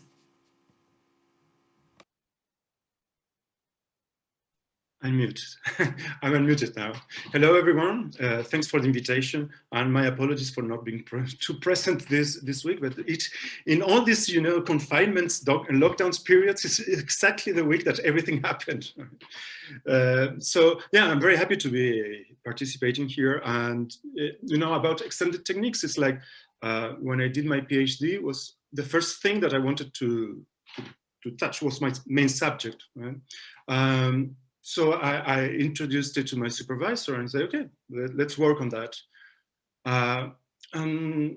Very soon, early on, I started looking at colleagues from every other, instruments in contemporary performance, and it started to look at me like a little bit of an IKEA catalog, mainly, It's like, okay, it's a sort of, catalog of effects. And with my work, I try mostly what I do a lot is to work in collaboration with mainly non-guitarist composers, but not only, Rita, you are a guitarist. But the thing is, like, this, and playing in very different settings, not much with other guitars.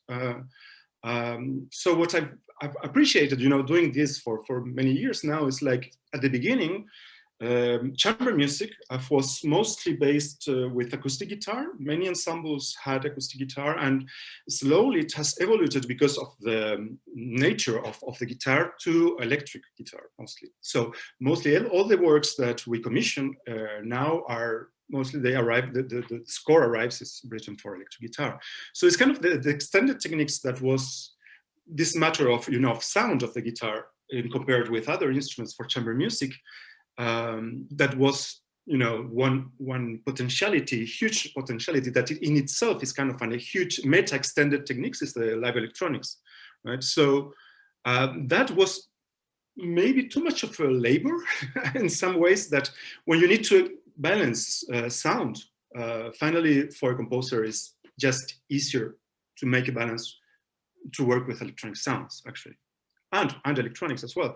But suddenly progressively, I've been playing, because mostly it's, creation of new works, less and less with the acoustic guitar. And now it's kind of, we have a piece with acoustic one. It's kind of a novelty nowadays, which is, for me personally, as a formed classical guitarist, is not totally ideal, but just to come back for the initial point of my PhD is, like, soon I started feeling unsatisfied with the search of just cataloging extended techniques, because mostly it's, the freedom of the composer to write whatever they want, and just the translation into sound is a process of collaboration mostly. so what the sentence that I found that was crucial to me was someone that said that the extended techniques have an inner theatricality in itself. So that was absolutely what has driven me to work music theater. And finally, I did my thesis on monodrama, actually. So it was very, very getting far away from the instrument and working the embodiment of the work. It goes through, the body working with Kinects and software, this face software recognition programs. So it's much more extended. And as an ensemble with Vortex, we are playing more and more pieces that are not instrumental anymore. And I wonder if it's that also an extended technique as well. The use of your own body and the melting of arts and going to performance arts and less in the music spectrum. Like, just a very short anecdote. We do this Composers Next proposition for young composers in Switzerland, and we receive less and less propositions from students of composition, actually. And the main works we have been doing is mostly from fine arts students that work increasingly with sound. So yeah, that's my intervention. Sorry, it was a little bit longer. Thank you very much, Mauricio. Mike, please, can we hear your thoughts about this? Sure. So as a performer, I've been much more focused on microtonality and microtonal guitar. I really agree with Jürgen's point in his metaphor or analogy relating to the evolution of the human mouth. And for me, that's very important in informing how I think of extended techniques and the small number of pieces that I've played that use these so-called extended techniques. For me, the thing that feels important is the sense in which, to kind of riff off of Jürgen's idea, that initially we can create new sounds, just as the human mouth was capable of making new sounds in our ancient past. But for me, the thing that becomes more interesting or more relevant to my choices as a performer is the sense in which the composer can generate and evolve a language or a grammar. So I think each of us have touched on this point that there can sometimes be this pejorative sense around extended techniques that it's merely a catalog, and that can be the case. But I think that's the beginning of the story, and the ability to create a vocabulary and a language and ultimately a type of rhetoric using these sounds is for me as a performer the most significant thing, because sort of disembodied sounds without some sort of syntactic meaning become somewhat tiresome for me. I mean, I can listen to new sounds and be fascinated by them, but if there isn't some underlying linguistic development of these things, then my attention, to be entirely honest, can be lost. And so I find that the repertoire that I want to choose is coming from composers who, through repetition, not dumb repetition, but repetition that generates relationships, can create a kind of platform for longer forms and something that gives a sense of direction and purpose to what I'm playing. So yeah.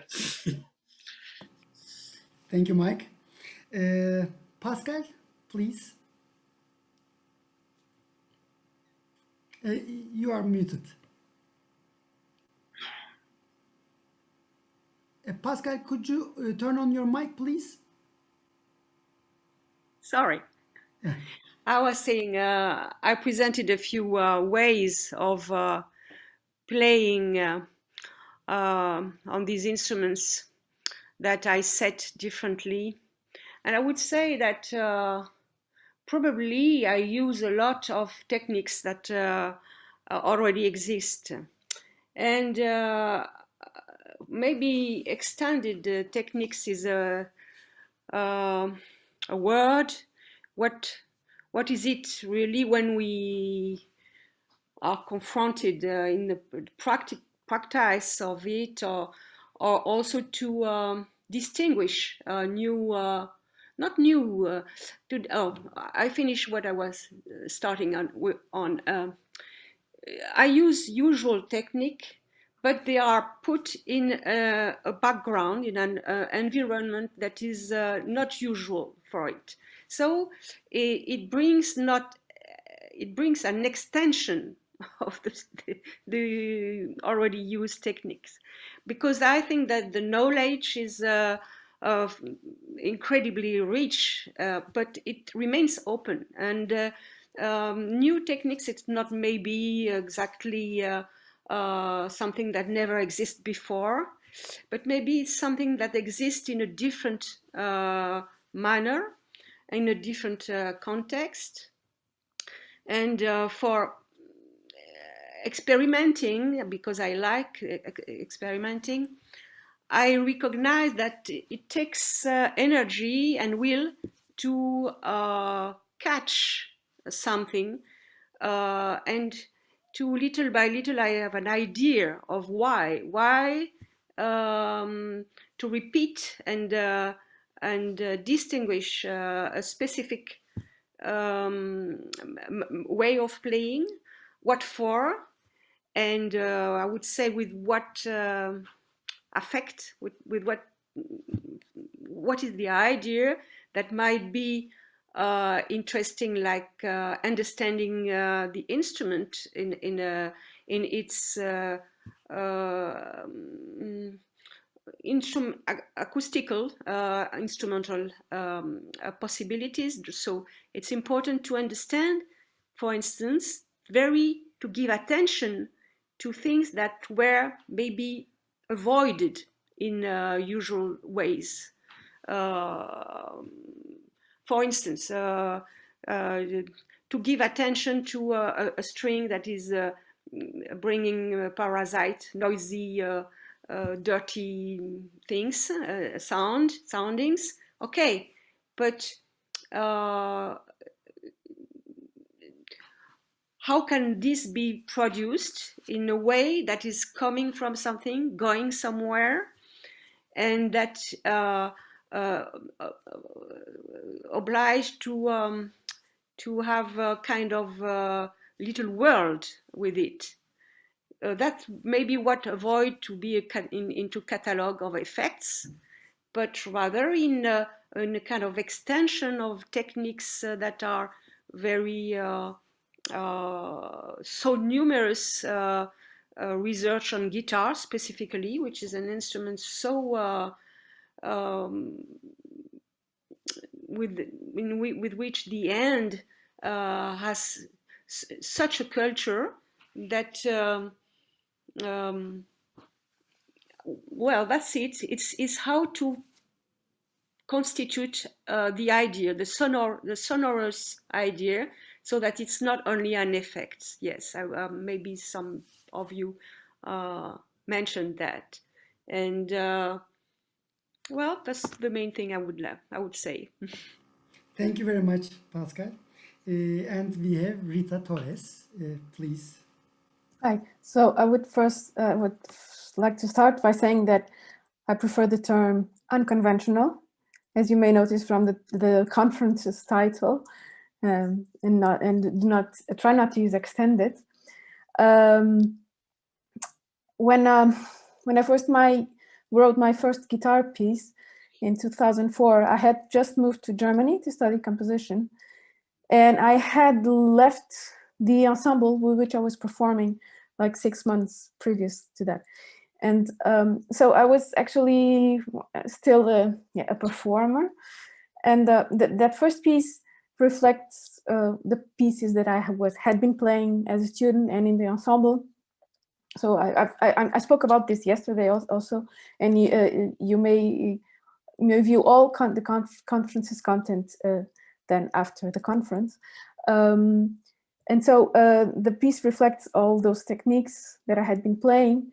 And so although I tried to represent scenes from a theater play, you may as well call it a catalog of techniques, because it has a lot of them. And then when I wrote again for guitar, it was already 2012, and I was already doing my research on multiphonics. But this was a piece for voice and guitar, and I only used one sound of multiphonics.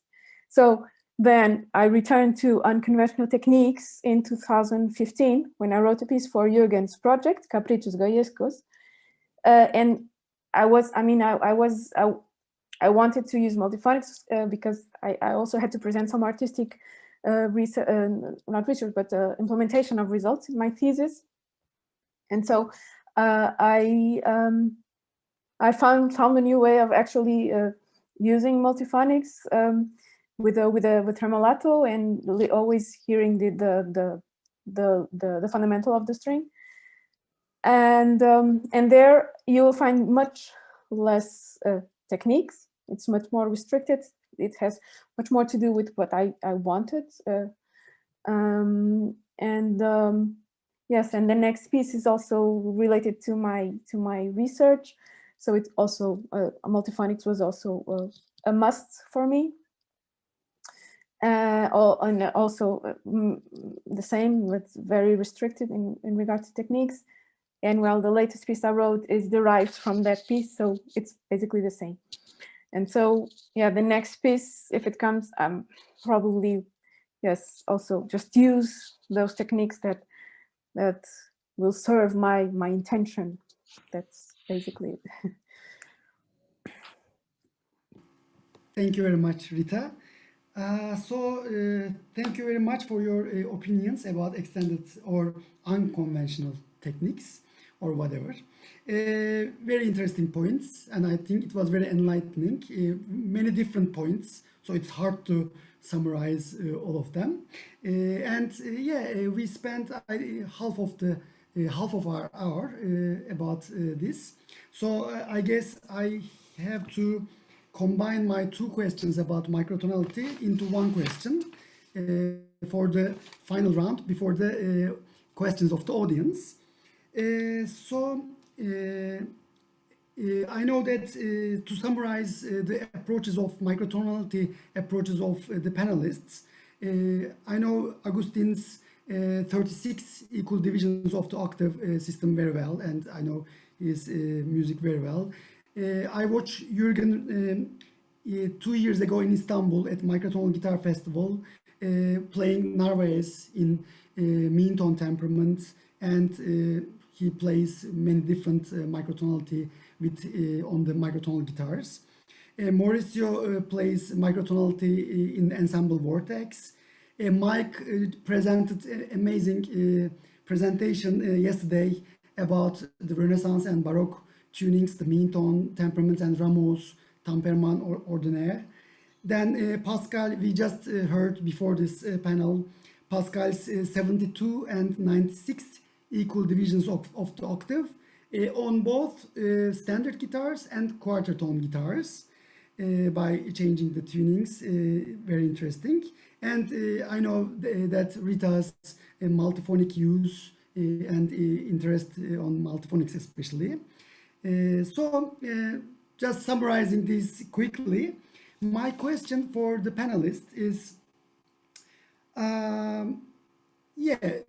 your approach on microtonality, maybe in addition to what I try to summarize, which tunings you prefer that I forget, or and also combining with the next question, do you think the future of music is microtonal? Like, for example, when 22nd century for guitar conference organized in the next century, what do you think about the place of microtonality in the guitar world, or maybe in general, in pop music, jazz music, whatever? So the 12 tone equal temperament versus all the microtonal music genres. So it's very broad, you know. We have half an hour. So please, Agustin. Thank you very much, Tolgahan. Rita is allowing me to add a little comment about the extended techniques that I didn't mention before. And I mean, she just said that it was a must for her. She was researching, I know her research on multiphonics, and it was a must that to use it in a composition. And I like to also to say that for me as a composer with the guitar, I mean, if you realize that I mentioned before a list of technical extended techniques, I said technical resources like the double hammering or the muffled hammering, the side pizzicato, one finger pizzicato, and these kind of things. The dilemma comes when that, I mean, you use this in several pieces. So in a way, people see this as a part of your language. I don't want to overuse them, but I mean, if I see, oh, this is the first time it's been used in guitar pieces, so I feel in a way that is also a must to continue using a couple of times. I mean, I don't know how long, actually. I don't know how I'm going to be writing next year. I can see even an evolution in my music, but and coming back to moving forward to microtonality, yes, I mean, my favorite use of microtonal writing is this standard 36 divisions using equal strings and then tuning at 33 cents between the strings. I mean, I like it very much. I had myself a little problem when I created this system, when I wrote for this for the first time. It was 1995 or 1996. I mean, I was a student in Sevilla, and I was also experimenting because I read John Schneider's book, The Contemporary Guitar, and I was really fascinated about microtonality and microtonal guitars and these kind of things. Only even today, I have a little problem that because I work so much with the resonance of the instrument, and I use a lot of scordatura just to avoid some resonances or to support some others. And I mean, if I have open strings in the same way as, and then just the microtones in the frets, I lose this resonance. I have some extra problems for my left hand in my personal approach. That's why I didn't really use those instruments, but I'm sure I will at some point. And my approach. So in general, I found this system as a bridge. So it's a tool for me, and I can use it as a bridge between contemporary music and folk music from different regions of the world. As mentioned before, I'm fascinated about primitiveness of music. So in a way, it's also connected to folk music. You can recognize a lot of musicians tell me, oh, I hear folk music in your compositions very often. So it's the way I communicate music and the way I feel this music. So that's why this guitar allows me to get closer to some languages that it's more difficult to go to with this conventional guitar with conventional tuning, actually. But I mean, sometimes I did a little many different tunings. Sometimes I didn't change the strings, and sometimes I did quarter tones, and I'm sure I'm a very curious person, so I'm sure, and I love challenges. So I'm sure I will keep writing microtones in new ways, of course. Yeah. Thank you very much, Agustin. Jürgen, please.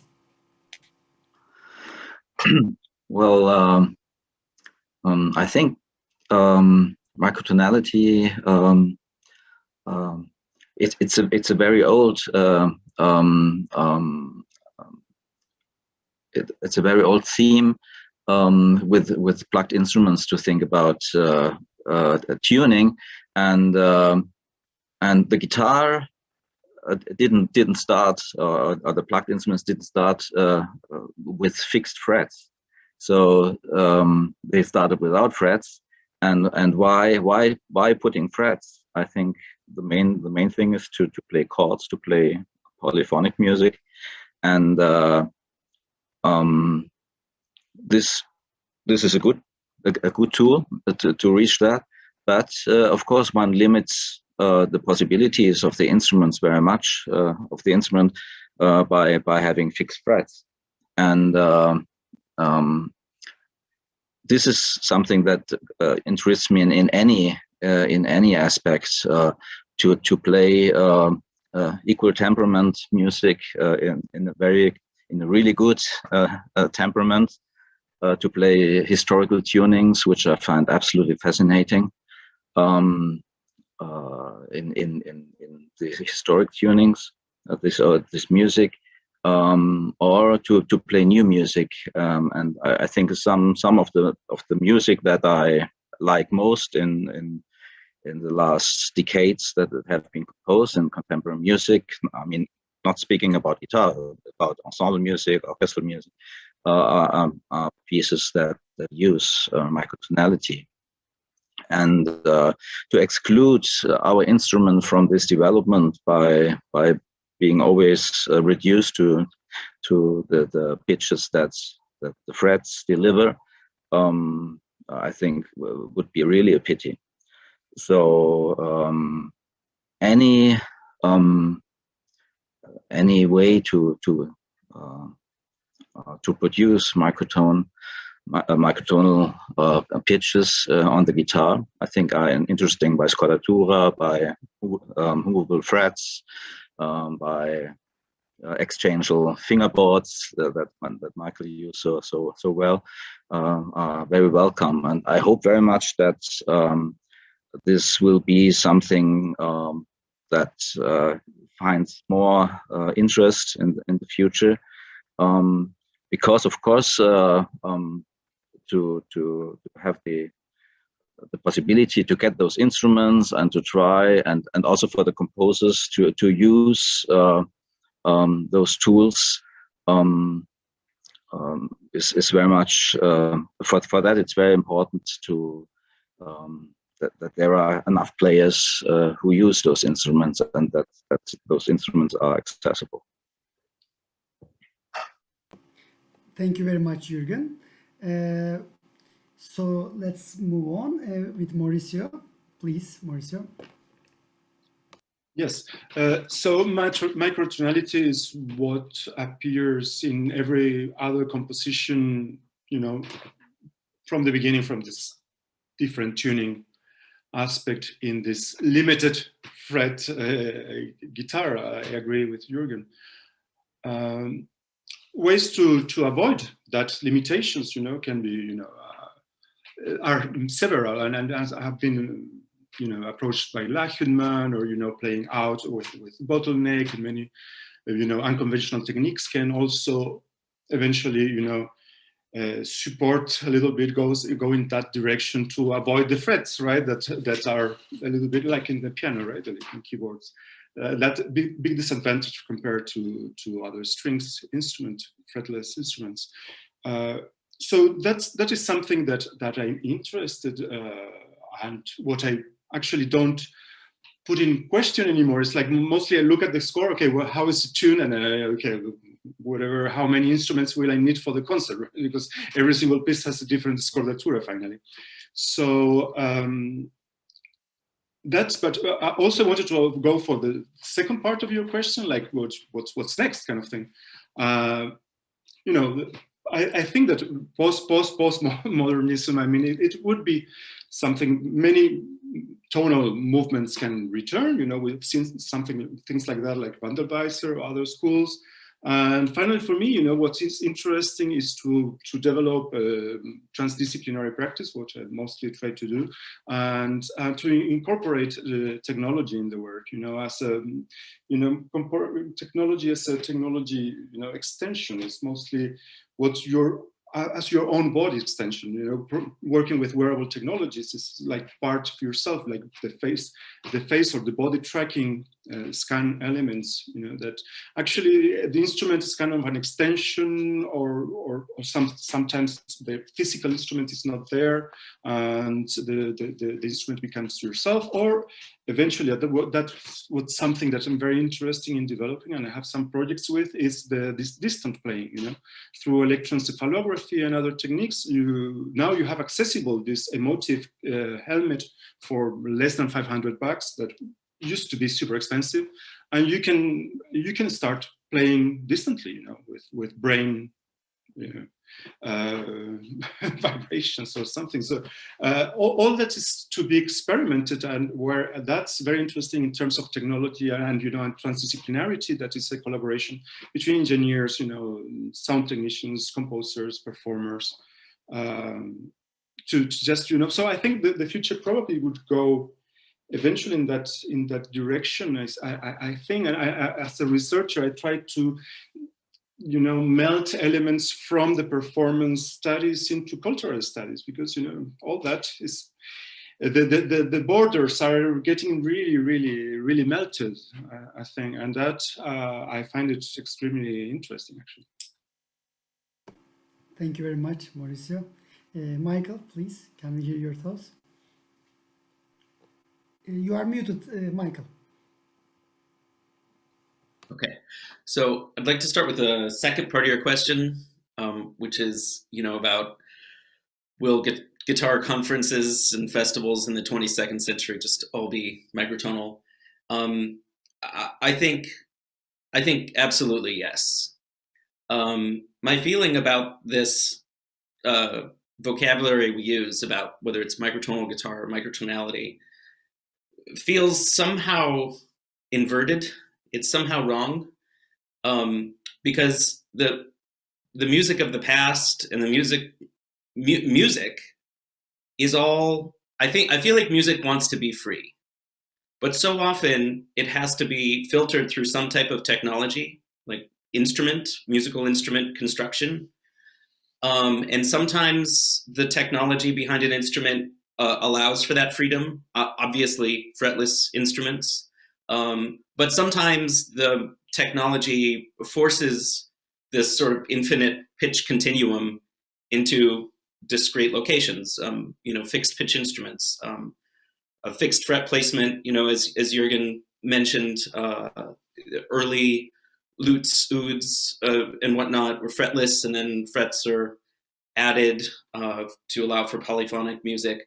And then kind of tied into the Industrial Revolution, we have then these extruded metal wires, which are fixed permanently in place. So this is all kind of wrapped up into technology and the evolution of instruments. It even connects to digital instruments, like the sort of default settings on MIDI instruments or keyboards are also inheriting 12-tone equal temperament, and of course can be adjusted, but often not very easily, right? It takes a bit of extra work to remove the inheritance of 12-tone equal temperament.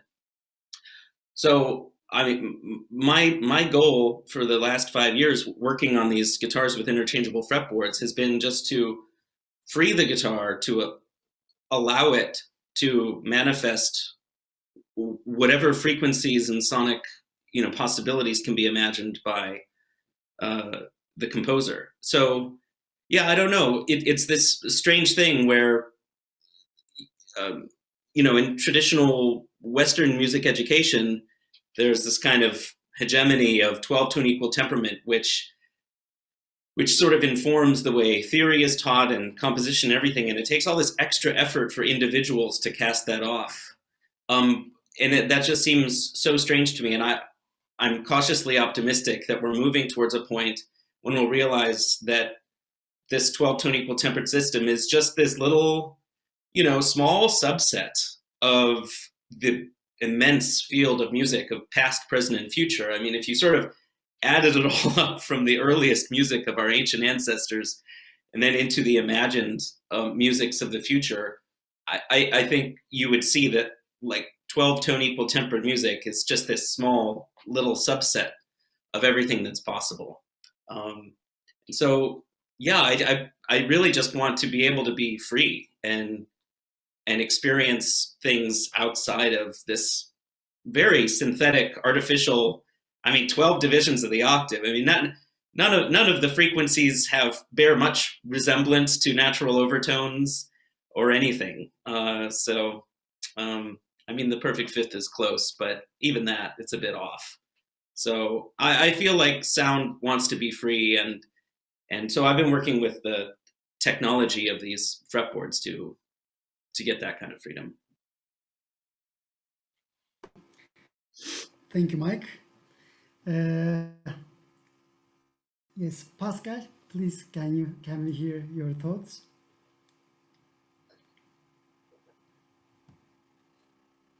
Pascal, you are muted.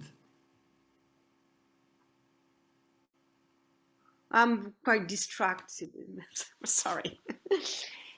I wanted to say thanks to the fretted instrument, a lot of approach can be experienced and precised in my doing, at least. A lot of things that I wished or would think for a non-fretted instrument, for violin and cello.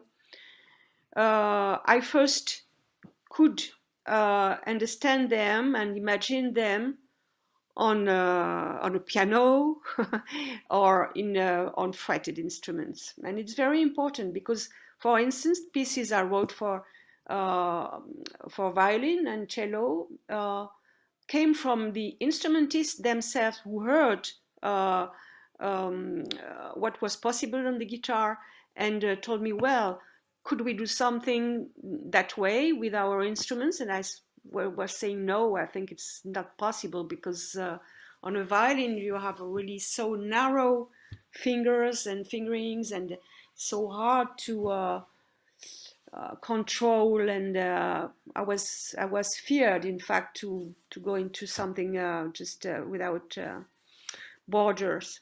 And the fact that the fretted instrument could give a possibility to fix things also in the ear.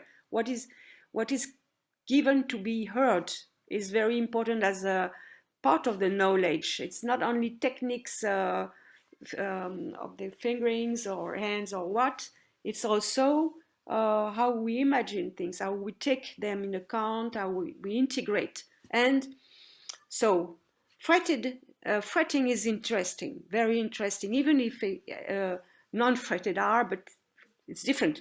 And fretting really brings something for me to learn and control and transmission too.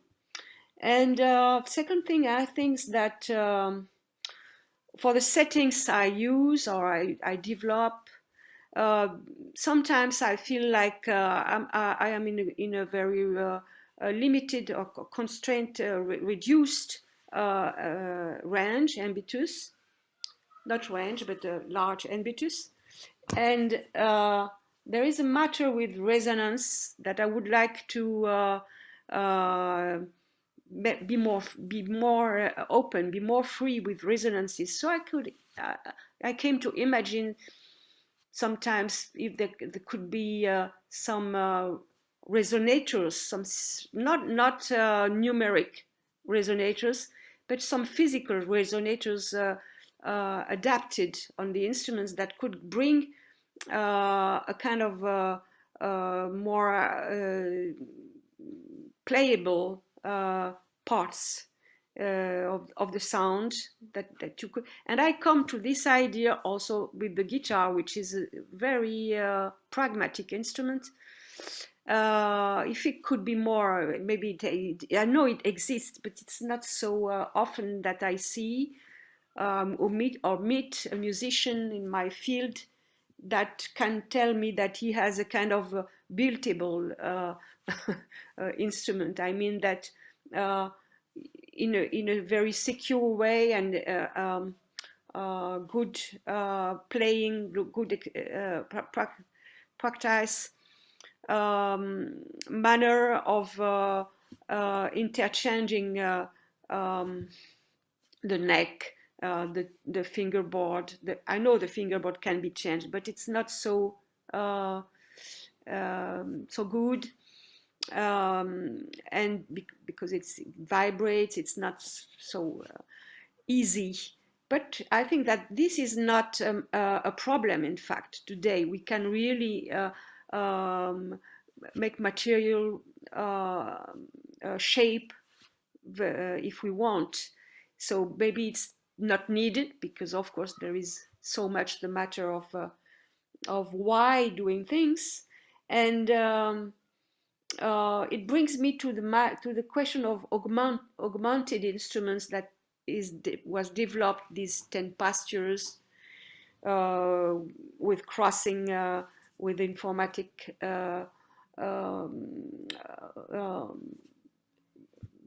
strength and producing acoustical sound, that I would also think interesting to augment, to find an augmentation of the instrument that don't cut the instrument, that don't link necessarily the instrument to the HP system, which I think is probably going to evaluate a lot as it does these 5 past years. Already we think that directional sound is maybe not the best thing, and now the more and more spheric resonating and acoustical instruments still have, I think, a kind of a lot of things to be taken in account to understand how to evolve the possibilities. I don't know if I'm clear or not. I was not convinced by the mixed techniques, electro and instruments, because I think, well, here we learned a lot, but I think we can learn from a natural equilibrium balance that is in still very rich and open to bring ideas of developing an instrument such as the guitar. Thank you very much, Pascal. Rita? Yes, I would like just to start by saying that, or to warn you that there are 4 questions in the chat, if you haven't seen them. And that we may, okay, we may have a little bit of delay because the rest of the afternoon are artistic contributions. No one is waiting, you just have to click play. Okay, so now to the question. I cannot say I've used microtonality by using multiphonics, and I also don't think I'm interested in microtonal tones, but more in non-temper tones that create a disturbance in the equal tempered system, in the equal tempered world. And maybe another thing why I possibly not use, well, microtonality, at least in the way that Pascal or Augustine are using, is because I like to use the conventional guitar, the guitar as it is, without changing tunings or even fretboards. So when I, for example, when I proposed a system for playing almost exact sounds of multiphonics, so that you can reproduce, I tried to, I didn't want to use stickers or anything, so I tried to propose something that you can easily situate the locations, yeah, without accessories. But in regard to the future, I think, yes, I would. I think I would like to see, yeah, all systems equally represented and also mixed. Of course, in the guitar, that's not so easy to do, but to create an amalgam of temperaments. So actually, a continuous approach, let's say, to dividing the octave.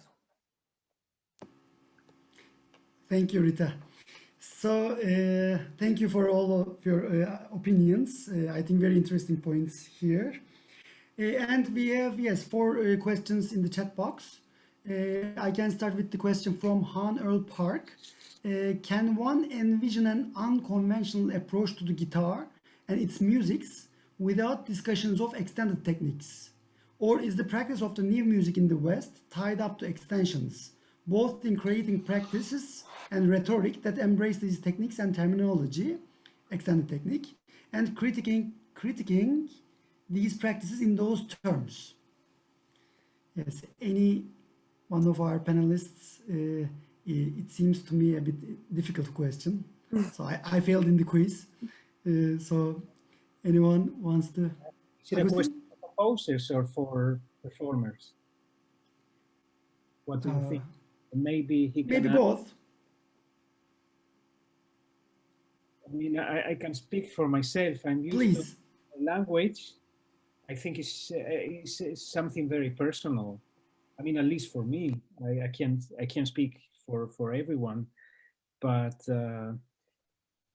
I mean, I used as much as I can from traditions, and since I'm a creator, I also like to put something on top of that. I mean, either that I use new notes in compositions or new sounds. It depends on what the composer, I have in my head. So I don't really watch a catalog of extended techniques from, in the case of the guitar, I prefer to explore myself and think about what I'm gonna need for a particular composition. And I don't understand this of critiquing these practices in those terms, like criticizing. I don't know. I think so. Also, I'm very open, and I'm not gonna, my job, I mean, my goal is not to criticize anything. I might like a composition or music, very different styles, very different languages, and I might not like it, but I mean, I'm very aware that every composer is completely free to use some decisions to decide what music they want to compose. And it's their choice, actually. Thank you, Agustin. Mauricio, do you want to say something? Yes, sure. I was trying to find out, I mean, in general, I've been formed as a classical guitarist. You know, I did the whole conservatory, the whole thing, and I've been trying to run away from it all my life, kind of thing. So I understand really well the question. It's like, you know, finally, you know, it's embraced for me. It's embraced the otherness, embraced my queerness, and breaking down conventions. Actually, what is conventional or not? I mean, it's a language, right? It's the meaning. Actually, while you're trying to express something, you know, like a sound, or as a performer when you perform. I mean, that part of embodiment doesn't really need to have a limit, in my opinion, you know, in terms of tuning or in terms of techniques of objects you will use, or finally instrument, you know, frets nor frets. It's like, for me, it's actually the unconventional approach is, yeah, I mean, it's the new approach. I mean, transdisciplinarity or whatever, you know, I need to act. For instance, I do lots of music theater where I need to do in an upper keys piece, I need to become hysterical, for example, and I'm not an actor, or am I? I mean, that's so I explored in my thesis like the figure of the actor-musician, because it's like, you can approach finally, you know, when whatever the project is mostly, and what goes in your interests. And finally, the conventionalism is mostly, I related it to conservatism mostly, in my opinion. Yeah? So finally, to have a fixed idea of what the language is, or, you know, the 12 tones or whatever, is like, I'm really keen to see other cultures or other, civilizations that don't have that system, and to learn from them. Actually, it's like the homogeneity, of the Western is like, I think it's pretty out already. I don't know if I'd like to add to that if I could.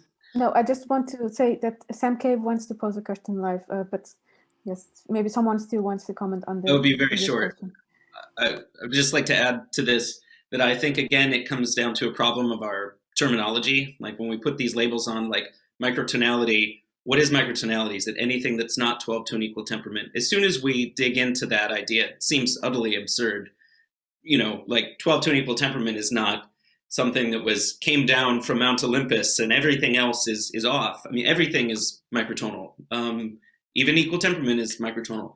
In the same way with extended techniques, it just seems so completely ridiculous and arbitrary to say these are extended or even unconventional. It would be like saying in the evolution of life that legs are an extended technique of a fish, right? Well, maybe eyeballs are extended from earlier things. There's this just continuum of development, and we can sort of at any arbitrary point say everything up until here is regular and anything that's not that is weird or unconventional or extended. And I guess we need words to call things something, but I just think it's important to realize that all of this terminology is pretty shallow, right? As Jürgen mentioned, even the idea of playing polyphonic music that's an extended technique on any sort of fretted instrument, right? Because prior to that, it was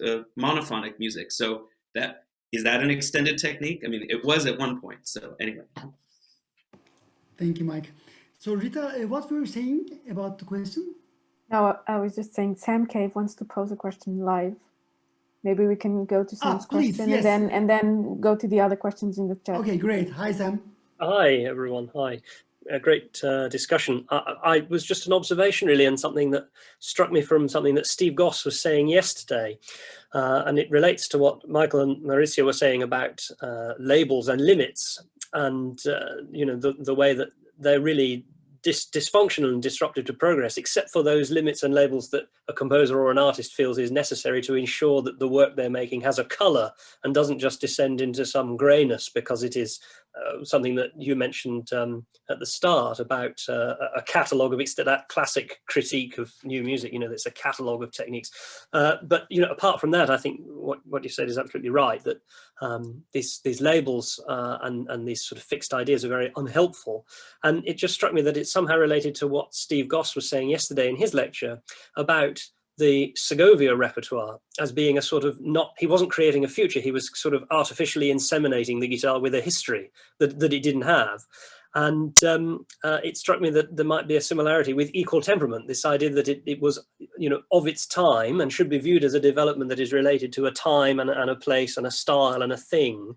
And perhaps it's because it's been so widely used particularly in Western popular music, that seems to have become the default way of thinking about pitch, and particularly the default way of dividing an octave into a discrete number of parts, whether that's 12 or 105 or something. But it just struck me that there's some parallel there, that something that was of a time and of an idea and of a style and of a thing seems to have somehow managed to inveigle itself into being thought of as being for all time and being for all things valid. And it struck me there was a parallel between what Steve was saying yesterday and this very basic resource of pitch, which is something that we are all working, if not outside of, certainly at a tangent to.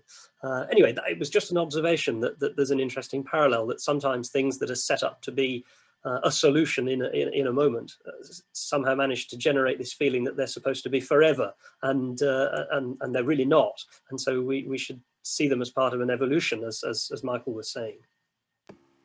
Thank you, Sam, for your observation. Yeah, very interesting. So I'm moving on to a question by Jason Noble. Many contemporary techniques are noisier and less pitch-centric than conventional musical notes, but so are many natural sounds. Do any of the panelists think of naturalistic models when employing contemporary techniques, naturalistic models for contemporary techniques, like just intonation, playing just intonation, naturalistic models. Anyone wants to answer to this question?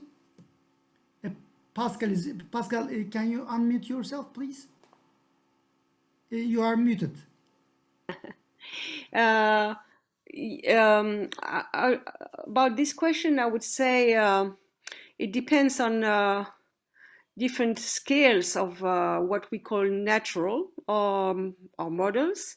For instance, recently I was often thinking of the note as the pitch, the fixed pitch of a note, as an energetic system that is entertained in a condition that it remains stable, or you can foresee, know before that you are going to reach this in a way that you play it, so that it's a precise state of producing an energy. It's fixed, so you can name it, and model. Of course, I think that it corresponds also to a lot of mechanical conception of energy to in the goal, the aim to control forces. And today we know that we have to learn a lot from models that are multiple, that have conditions that are changing, and how a system can be stable or metastable or in rupture. And this is all the eco-conception of energy that maybe brings us in music to think time in sound and evolution, how a sound is not only a pitch, but is complex of condition. And if we play on condition, not to obtain a note, but to obtain something else, we enter into other models. I think it's a side which is not a side of harmonic speculation, but which is rather on what I call natural models of complexity. Yes. Thank you, Pascal. We pass our time by 7 minutes, so I am moving on to the next two questions by Nilton Esteves. Thank you for a great conference. I would like to ask the knights of the round table, so we are the knights, if the use of conventional techniques and approaches are seen as a device or an end in itself. End in itself, or does he mean means? Yeah, Agustin, please. I understand that. Yeah, I mean, again, I just speak for me. I cannot just represent all composers, but there's no way that they create a piece as a catalog and just to show the possibilities of what the guitar can do. I mean, the guitar has other possibilities very well known in the tradition, and you just don't write a composition just to show what the guitar can do in terms of whatever it's been used for so many years. I mean, for me at least, it will never be a catalog. I try to avoid, and even if I see anything that it seems like a catalog of effects, or when the composition is overloaded without a reason, with a lot of effects, I mean, that wouldn't be my music. And maybe that for Nilton to understand a little bit better, I try to think of these new techniques or new sounds or whatever, and then I kind of integrate them. I try to create like a sound storytelling. I mean, it's a way to describe what I try to do in my compositions. And by the way, very shortly to to Jason Noble, if you allow me, very, very short. I mean, these sometimes, I mean, I presented before this piece I recently received from Joseph Mirandilla, The Golden Sunbird. And because it's very typical that, I mean, we know a lot of compositions where there has been an imitation of the birds, but an imitation of the voices of the birds. I mean, in this, The Golden Sunbird, what I tried, something that I personally like very much from birds, when they move, I don't know how to say this in English, but then when they move their wings, this very dark sound, I kind of imitate this sound, this shadow sound in this composition. So sometimes, yeah, also naturalistic, of course, yeah, a little bit. Thank you, Agustin. Pascal, your mic is open. Would you like to say something? Or, I don't know, we don't hear anything. Just, I wonder if you want to say something. No, okay. So Nilton Esteve says a second question. I wonder if the audience side is on your minds while creating the effects, or if it's just a self-indulgent pleasure you get in creating them. So do you think about the audience, or you just get the pleasure? This for, I think, composers. I can talk about myself. Yes, so, Rita, please. Like, for example, by using multiphonics or striking the plectrum on the string, I use the sounds because I like them. But I know that the audience will not hear all the components of the sounds. I mean, especially when talking about multiphonics. So I know that I need to use I need to think in the what I will do, and having that in mind. So if I want, so in the piece for Jürgen, for example, I knew there would not be amplification. So I know that the audience will also only listen to a part of those components. But in another piece, I used amplification, and I conceived that with amplification so that the audience can hear more. So that's my example. Any other thoughts about this? Yeah, Mauricio, please. Yeah, just a quick comment. Like in general, I think new music, it's funnier to watch it live than to just listening the recording. You know, that's what has been so difficult for every one of us. You know, this period, because actually I come back to the first theme. It's like there is an inner theatricality of it, actually, and the show business. Actually, the show time is fun. It's fun to watch. It's just that, you know, and that's so. It could be self-indulgent. I think it's just the meaning of expression mostly. But it's also fun to watch as well, you know. Thank you, Mauricio. So there are not any more questions on the chat box. Rita, are there any other questions you see? No, I don't think so. I don't know if any of the participants wants to ask a question. Okay, Amy says that no current questions. So I would like to thank all the panelists for a great discussion. I feel like we were in Lisboa around the table discussing. Yeah, so it's kind of, I feel that way. So I hope to see you in person in the future, in the other conferences, in person live. So I think, Rita, we will move on with the concert, right? In 17 minutes. Yes, we will proceed now to our concert. It's the rest. Today's the shortest day of the conference, and the rest of the afternoon, well, afternoon for me at least, it's just pieces, and they're all pre-recorded. I would also like to thank you, Tolgahan, for chairing this session. You're welcome. It's such an honor. And thank you all panelists for being here. Great to see you all. Bye-bye. Bye-bye.